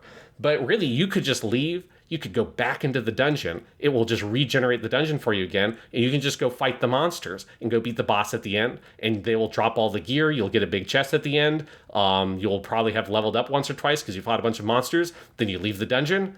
Then you should just go back in. Like, what's the point of, why should I go to the marshes and go investigate what Lilith is up to? If I want to get my level up, why not just go into the dungeon again and just get a new dungeon forever and ever and ever? And there's something very weird about the effect on the game by the fact that they have chosen to do this open world thing and to have to accommodate that it just sort of totally shatters some of that illusion of the genre. And it's particularly weird because, like, so much of the rest of the game feels like it's designed with the opposite intentions in mind, where they have gone away from the much more kind of pulpy cartoon aesthetic of Diablo 3, and they've gone back to the really dark gothic horror thing of Diablo 1 and 2, and I really like that. I liked that tone for Diablo 2. I don't mind the Diablo 3 aesthetic, but, like, it was not my preferred style. But the thing with, like, the dark gothic horror and the dread and all that stuff and, like, the sort of what I think of as just called fucked up demon stuff, because that's what it is. It's fucked up demons doing fucked up demon stuff, like burning people alive and all that kind of shit, or turning them to stone, or like salt and having them, or like mutilated bodies all over the place. There's lots of mutilated bodies in this game, and it works great for me because I like that tone and style, and they do a good job of it. But that to me is like so predicated on the like suspension of disbelief, of being able to sort of like get invested in the world and suspend your disbelief to be able to kind of inhabit that space, and the sense of sort of isolation and dread and horror at being one puny human, like marshaling yourself against the legions of hell. That to me is so much the fantasy of Diablo 1 and 2 that's so effective in those games, particularly because if you're not playing co-op, you are completely isolated, and those games are dark and harrowing and difficult because you can end up wandering into an enemy that is way more powerful than you're equipped to, and you have to deal with, and you have to be creative or just get the fuck out of Dodge and try to do something else to be able to like approach that fight. None of that is possible in Diablo 4. And so while the aesthetic I think is really accomplished and really well done, and the art design is so good, and the like graphic designers at Blizzard have like knocked it out of the park. I think it's a gorgeous looking game, and it's amazing to me how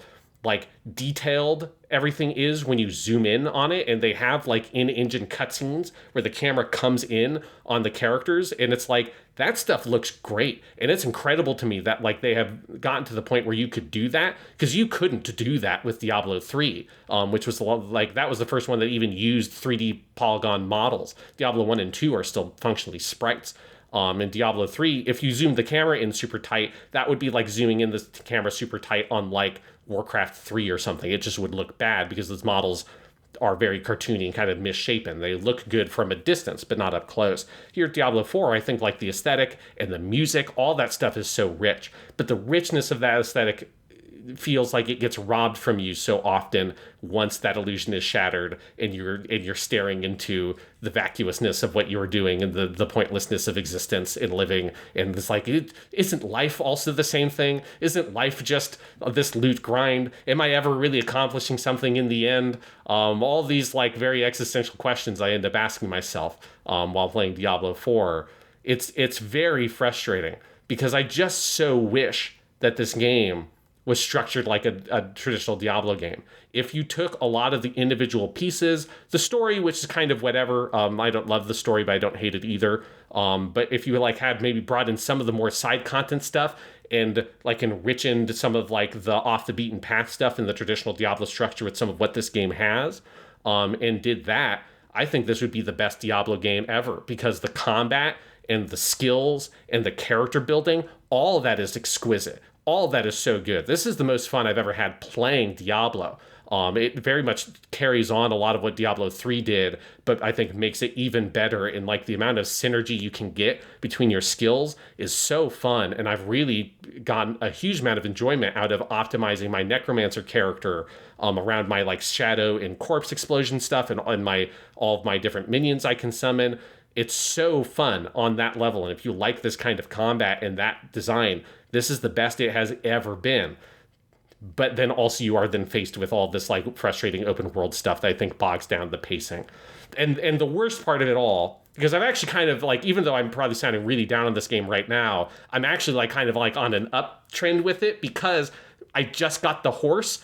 You have to get to the beginning of Act fucking 4 in this game to get the horse. It is insane to me how far you have to get into this game before they give you a horse. I was level fucking 52 before I got my horse. You got in original World of Warcraft, you got your fucking mount at level 40.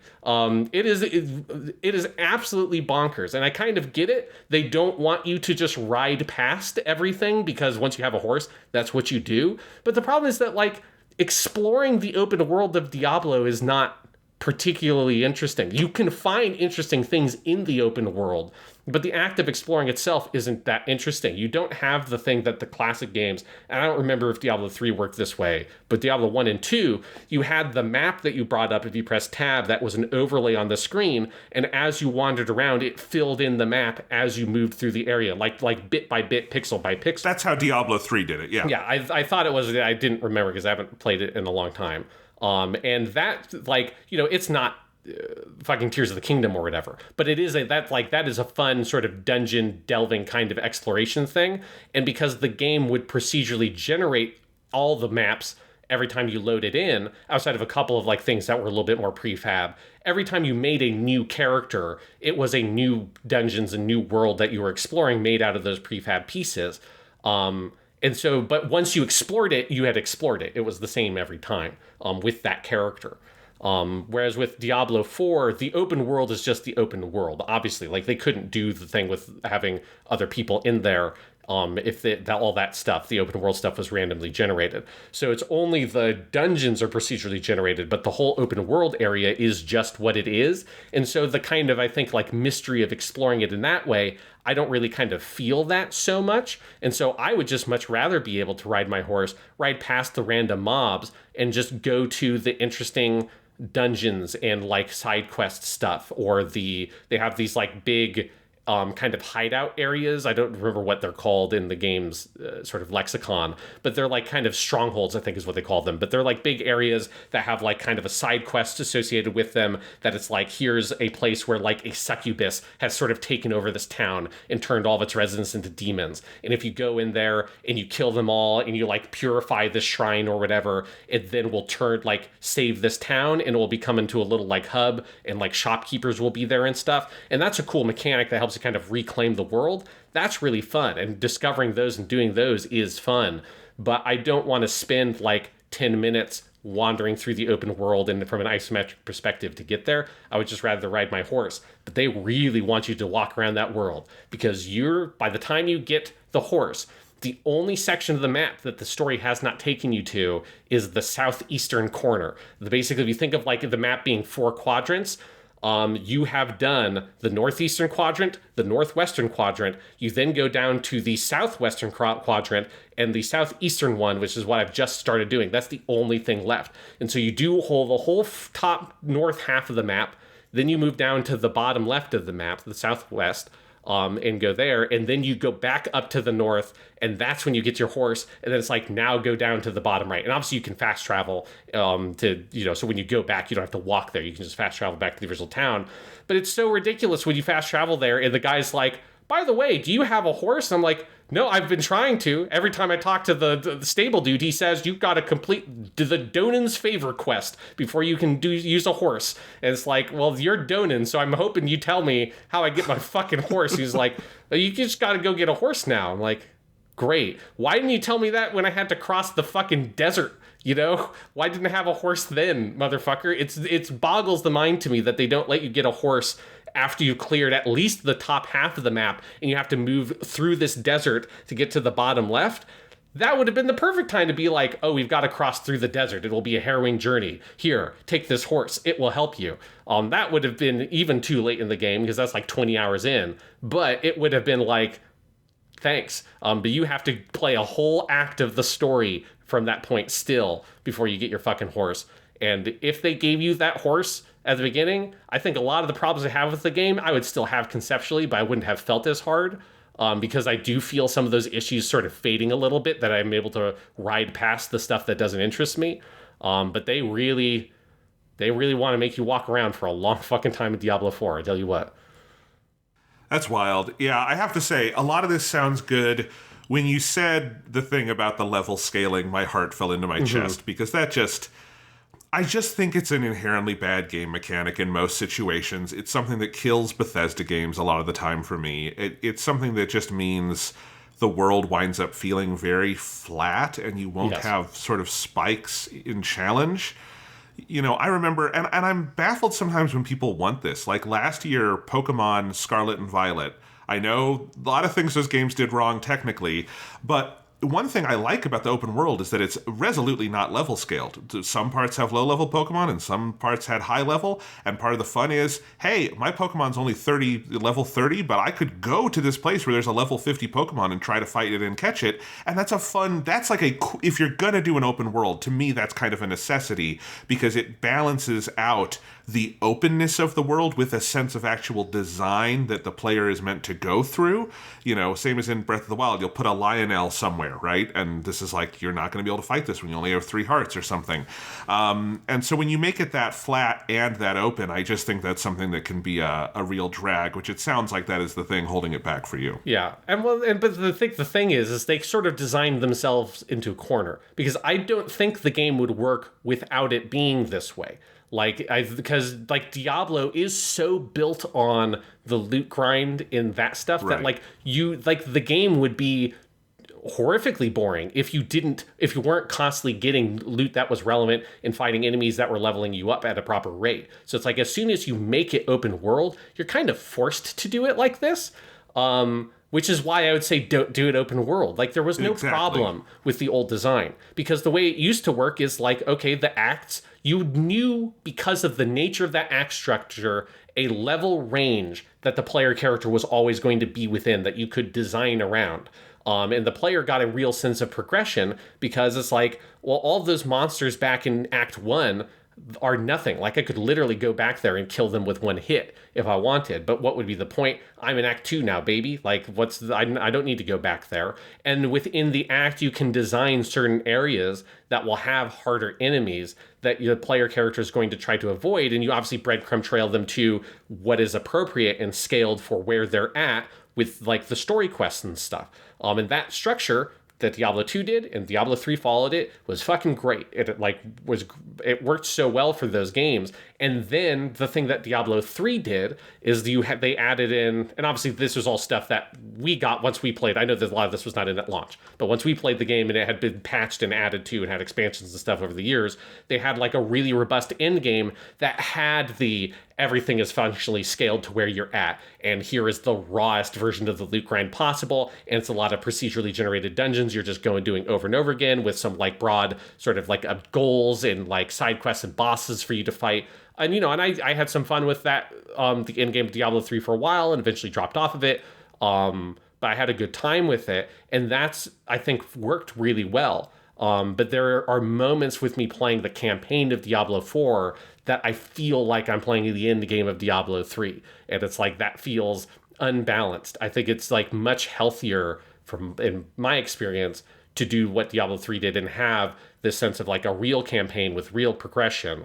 And then after that, that's when you're like, okay, we don't need to care about the suspension of disbelief. We don't need to care about the illusion anymore. We can have all of that stuff. We can rip the mask off and reveal that this has all just been a pointless loot grind, and you can do with that what you will and play that as much as you want.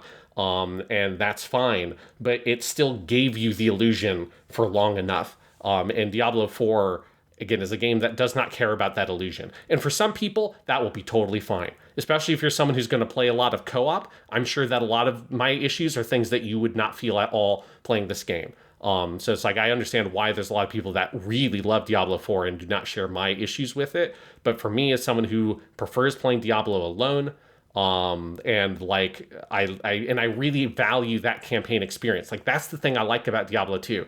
I've never been the person to go and like farm and Dariel runs to try to get the best fucking wand on my necromancer possible. Like, I make a new character at that point. That's the thing I like about the games, is the campaign part and like the building up the character from zero, experiencing the story and the pacing and all of that. And then getting to the end and having a fun time. And then once I do that, I'm done. And I kind of walk away. And that's how I play these games. Diablo 4 just doesn't support that. Diablo 4 is functionally a service game, right? It has a season pass in it. It's got all that kind of stuff. It'll have seasonal content. It is designed for that. And it's just, I wish it wasn't, because that's just not for me. Yeah, well, that's interesting. I'm glad to hear both the good and the less good. Yeah. That's an interesting take on the game. That is one I do want to play at some point, because I love Diablo 2. As in, also, I actually haven't played much of Diablo 2 in my life, but I played a lot of Diablo 3, which means I also love Diablo. So This is my confusing sentence for the day. I have been spending a crap ton of time playing I was about to say Indiana Jones and the Tears of the Kingdom. The Legend of Zelda, Tears of the Kingdom. God, they've already made a 6th Indiana Jones movie. Jesus, slow down, guys. Yes. And it's an adaptation of Zelda. The Mario movie did so well, Disney bought the rights to Zelda and made it an Indiana Jones movie. He already is good at traveling through time. Like, why not? He's obviously the Zelda equivalent in Tears of the Kingdom. Yeah, so I had been off Tears of the Kingdom for a little bit while I was playing Street Fighter VI, and so I kind of picked it up, and I've been doing random things in it. I'm up to about 100 hours put into this game, Jesus. Which is a lot, but also like, boy, this is just, it's such a big game. But I think we've had a couple of conversations about this game on here that have been a little more driven by some of your criticisms of the game, which in some cases I agree with, and in some cases I don't. But I do want to stress, I do love this game. I think it's a brilliant game in a ton of different ways. I think especially it's something surprising to me about this game is how I can be 100 hours deep into it and still be coming to understand some mechanics in the game. It's so deep in how some of its systems run, particularly just the relationship between the, to use a pun, the tiers of the kingdom, as in Tiers, of the 3 areas that the game takes place in, of the sky, the surface, and the depths. And there's just some really cool interactions that happen there. I've been spending more time in the depths lately, because that's a fun thing when I'm watching a TV show or just listening to a podcast. That's a fun kind of place to go explore. And I really do like the basic sort of gameplay loop of the depths, which is this interesting area that you do not have light in. So you have to bring in your little, you get them on the surface in caves. You get your little bulbs that you throw around and make light, and you go and try to find the roots that light up the area and map the area for you. And the experience of the depths is a little bit more like what you did with the surface in Breath of the Wild, where you approached the surface generally on foot in that game and used sort of markers in your line of sight until you found the different towers, which then mapped the world for you. And the depths in this game, the surface doesn't really work like that. You do have to unlock the map by going to those areas, but you're often coming at it from the sky. You have a lot of quicker ways around, and you know the world because you've presumably played Breath of the Wild. So the game is very much oriented around the idea that you're not going to be discovering that surface area for the first time. So the depths kind of take that part of the gameplay loop and move it into this more bite-sized, exploration with a bunch of those little light roots. And those light roots each correspond to one of the shrines on the surface. And the shrines are where you get all of your stuff to get your stamina and your heart expansions. And every shrine and light root, it's not just that they correspond, they're in the exact same spot on the map. So there's a fun part of the grind of, if you're looking for shrines, you can go look to your map on the depths and see, well, where are there light roots I've gotten that I don't have shrines for, and vice versa. And the way those kind of mutually reinforce is cool. And then also down in the depths is where you get all of your zoanite and your crystallized charges, which you then use to create your batteries, and you get all your battery packs, and then you can make all of your cool inventions. I'm at the point, I think I have 12 batteries at this point. I'm actually getting close to max batteries. I think it's 16 is the max. But I have a lot of battery, and I'm mostly going around with my fucking hover bike and having fun with that. And it's very fun to just explore the world that way, because you'll get all of your powers down in the depths and then go up to the surface to go find shrines and do other things. And you'll have, enough battery now that you can just completely break the world and fly over it. And I think the game is often very smart about how it has deployed the, main map, which is just taken right out of Breath of the Wild with some modifications here and there, because they know, and I think they really encourage, that this is not you going through the world the same way you did last time, but going through it in an extremely different way. And because of that, you're often going to the same places, but appreciating them in a different way, coming at them from new angles. And I think that's a fun, cool thing the game is doing that I'm enjoying quite a bit. I've also gotten through the bulk of the main quest line. I have gotten through all of the 4 main temples that open up to you at the beginning. And this game, as I kind of predicted, is a little more involved than Breath of the Wild. Breath of the Wild, you have the main 4 things you can go do, but at any moment you can just go fight Ganon and beat the game if you want, and if you have the skill to go do that. But this game does not quite work that way. You beat the 4 regional phenomena, and then there is more stories and quests that unlock. All of the stuff on the side with the memories, and learning about Zelda's story is a little more involved, and I think I actually really like the story in this game. I think it's doing some really cool stuff. Zelda does just the most heavy metal fucking shit in the history of games in this game. She's a boss. And I'm enjoying a lot of that and a lot of sort of the intrigue of the story. The cutscenes are really well produced in this one. And so, yeah, I'm having a blast with it. I could probably go finish it pretty quickly at this point. So I'm not sure how much more time I'll spend kind of fucking around in the world. I'm definitely at the point where I don't realistically need more hearts or more battery, so I don't need to go grand for those things. It's really, do I want to go try more shrines? And a lot of the shrines are very fun. They're, the puzzles, I think, generally are even better than they were in Breath of the Wild. I said this about Breath of the Wild. I think it's even more true of Tears of the Kingdom. These games weirdly feel like the sequel to Portal 2 we never got, where they're like these like really involved physics-based puzzle games, and I really love that. And it also is like, whether it's not going to be Valve, but Nintendo or someone else, make another game like Portal that is like just a puzzle platformer like that with like these really engaged physics, because Zelda does it really well, but it's not the main or only thing Zelda is doing. I think it would be cool to see something focused in that vein again, but for now, Tears of the Kingdom does it very well. So yeah, I'm enjoying this game. It's very good. It's frequently also just, especially playing it on the Switch OLED screen, a very gorgeous game, I think, with some of the additions they've made. The depths are those look very good on the OLED because of the, very inky blacks you get from an OLED screen. That looks awesome. A lot of the stuff they're doing with light, everything in the sky area is just so fucking gorgeous. I think the art design and the way they use color and everything.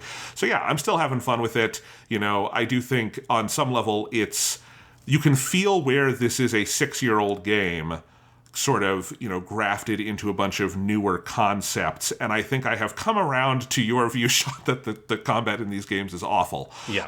And I do wish it was better, because I think there's a lot of cool stuff that is going on around the combat that would be even more fun if there was more strategy to the combat than swing, swing, swing, swing, swing, swing, swing, step away for a little bit, try to do a flurry rush. It's almost like I'm kind of in a place where I feel like they just should, like, you shouldn't even have fucking weapons. Like, you shouldn't even have an attack like that. You should have to use the physics. Like, at a certain point, like, that's what's interesting about the game. It's like, even having the ability to run in and hit them with a stick is like, if you're not going to invest in those mechanics in any way, just like, don't do it. Because I see people have like, they make their insane videos of them fighting a Lionel, and they're like on a fucking shield skateboarding with a fucking hover thing and all that shit. And like, that's really rad, but like, you have to be someone who's so bought into the game already to do that. Like, I'm not gonna, I'm not that invested in the game. I'm not gonna spend the time to try to come up with all that shit or look up how to do it online,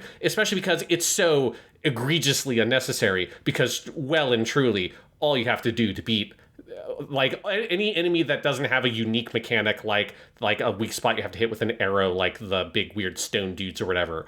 But all the normal enemies, including Lionels, all you got to do is backflip and then stab them. Like, that's it. That's all it takes. You backflip, it goes, and you go and you mash the attack button, you go whack, whack, whack, whack, whack, whack, whack. And as long as you get the timing down, kind of okay. I mean, you can backflip while you are standing outside of their range where the attack would not have hit you. You can still backflip from that point. It will still slow down time and give you your move where you just go whack, whack, whack, whack, and end them. It's like once you do that, and that's the same thing that has not changed from Breath of the Wild. It's like, I'm not invested enough to then go, well, what if I spent 50 more hours in this game to be able to unlock all the stuff to stunt on these dudes with a hover bike shield thing to beat this enemy slower than I would beat them by backflipping outside the range of their attack and then hitting them with a stick over and over again. So it's like, if you just got rid of that shit and made me do the cool stuff, or like and like sort of made that a more fundamental part of the combat mechanics that the game like introduces and tutorializes and encourages,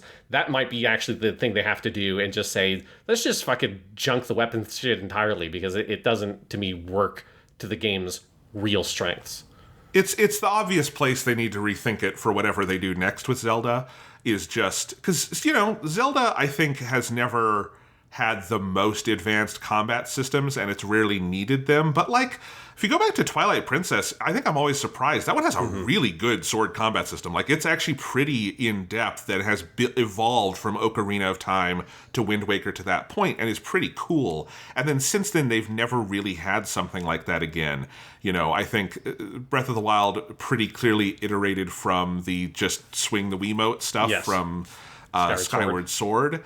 And I don't think that's the best version of Zelda combat. I do think, I will say, one thing they do that's cool is that there does come a point where the weapons in the world are just, no matter which ones you find, they are not strong enough to take on the enemies that start coming when your level is high enough. And a lot of the enemies are again, this game feels like it is in master mode, the hard mode from Breath of the Wild from the beginning. There's some really challenging stuff in it, especially down in the depths.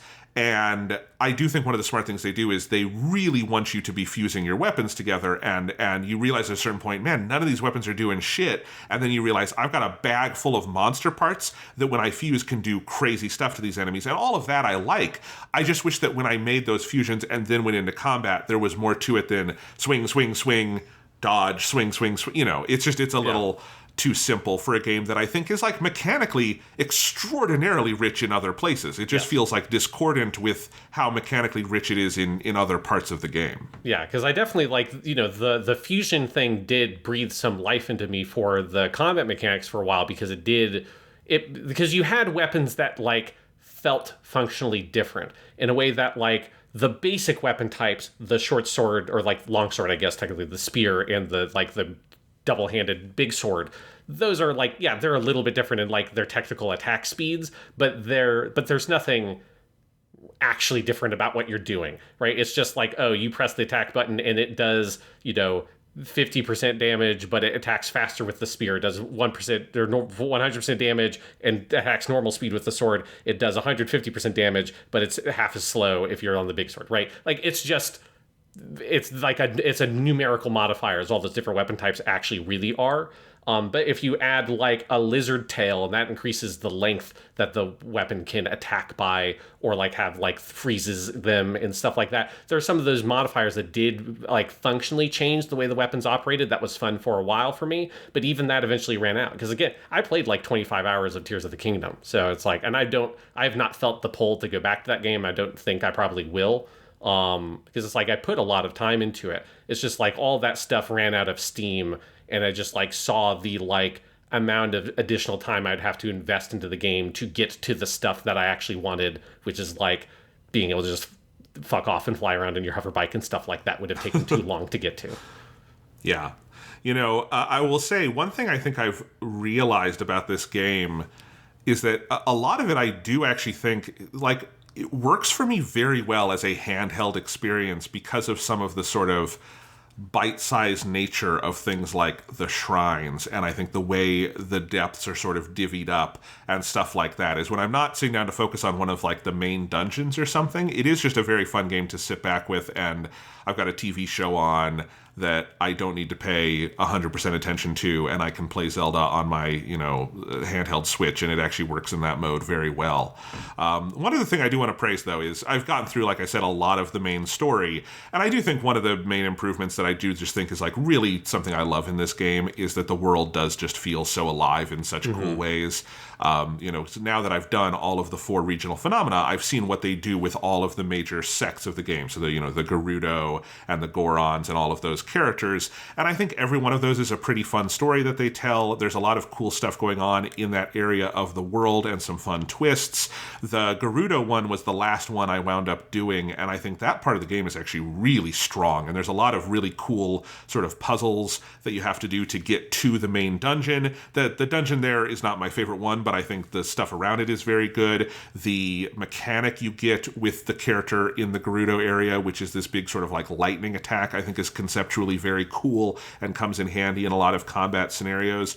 And just basically the whole scenario in that part of the world is that it's been covered by this sand shroud, and you can't get around. Your map doesn't work, and all of the Gerudo have had to go underground into hiding to like hide from the elements, and you sort of see how they've built their little culture out. And the Gerudo are just a really cool like area of the game because they're this society that doesn't allow men in, but Ganondorf, who is the antagonist in this one, is the like once in 100 years Gerudo male who they had in their society. So all of that is good stuff, and I'm enjoying that a lot. And again, I think the main story and cutscenes are very good. If you're not playing it in Japanese, or with the Japanese voices at least, you absolutely should be, because Ganondorf's Japanese voice is fucking amazing and like genuinely terrifying. I think this is like a truly scary version of Ganondorf, and a lot of the performances are just very good versus their, I have to assume, non-union equivalents in the US that do not sound particularly great. Yeah, I remember when I booted up the game, I think either I forgot to, or maybe the option wasn't there initially. It doesn't give you the option right away. You have to play about 5 minutes before you can hit pause. Because I remember just getting the English dub and be like, ooh. Oh my God. Then as quickly as I could, I was like, please, for the love of God, put it on Japanese.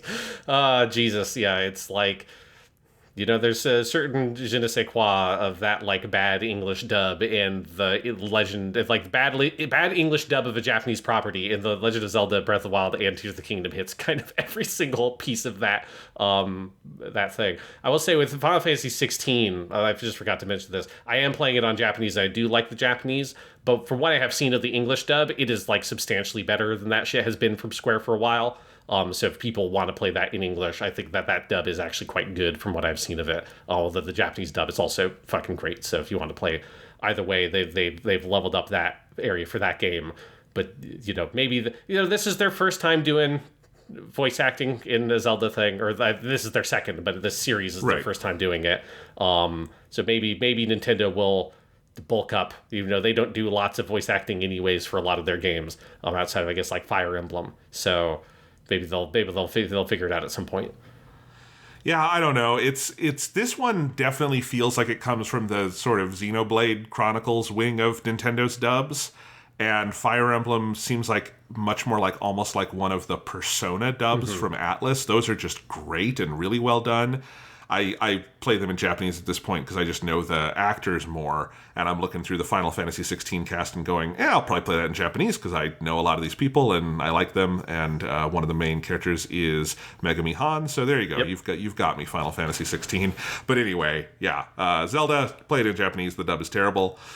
But what else? Anything else to say, Sean, before we call it a week? Remember, Japanimation Station Season 3 premiering this week on July 4th.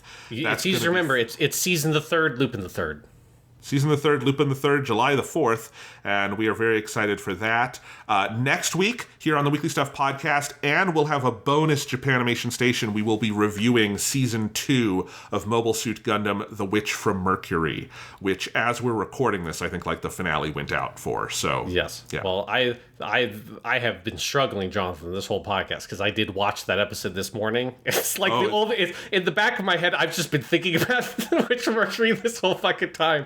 Because it's like, because we were going to record at a normal time, and then you had some stuff going on, and you pushed it back an hour, and because I was like, on the fence about whether or not this morning I should watch that episode before doing the podcast. Is it's like, but then you push it back. I'm like, yeah, fuck it, it's really good. So yeah, we will talk about Witch from Mercury next time. I will just say, like, I've been watching it week to week. And I think it's fucking great. I'm really excited to do the podcast. I'm excited to just rewatch it and be able to like watch them all together. But it is also it is a conclusion to the show. Like, it ends with a title card that says, like, the story of Witch from Mercury has concluded. They could do more. They could do, there's that world is rich enough, those characters are rich enough. You could always do more with them. But I was like shocked at how well they were able to sort of, throughout season 2, it became pretty apparent to me pretty quickly that they're actually building to a conclusion. I think it's really fucking great. So I'm very excited for that. And yes, we will be covering that next time on both the Weekly Stuff podcast and Japanimation Station and Weekly Suit Gundam.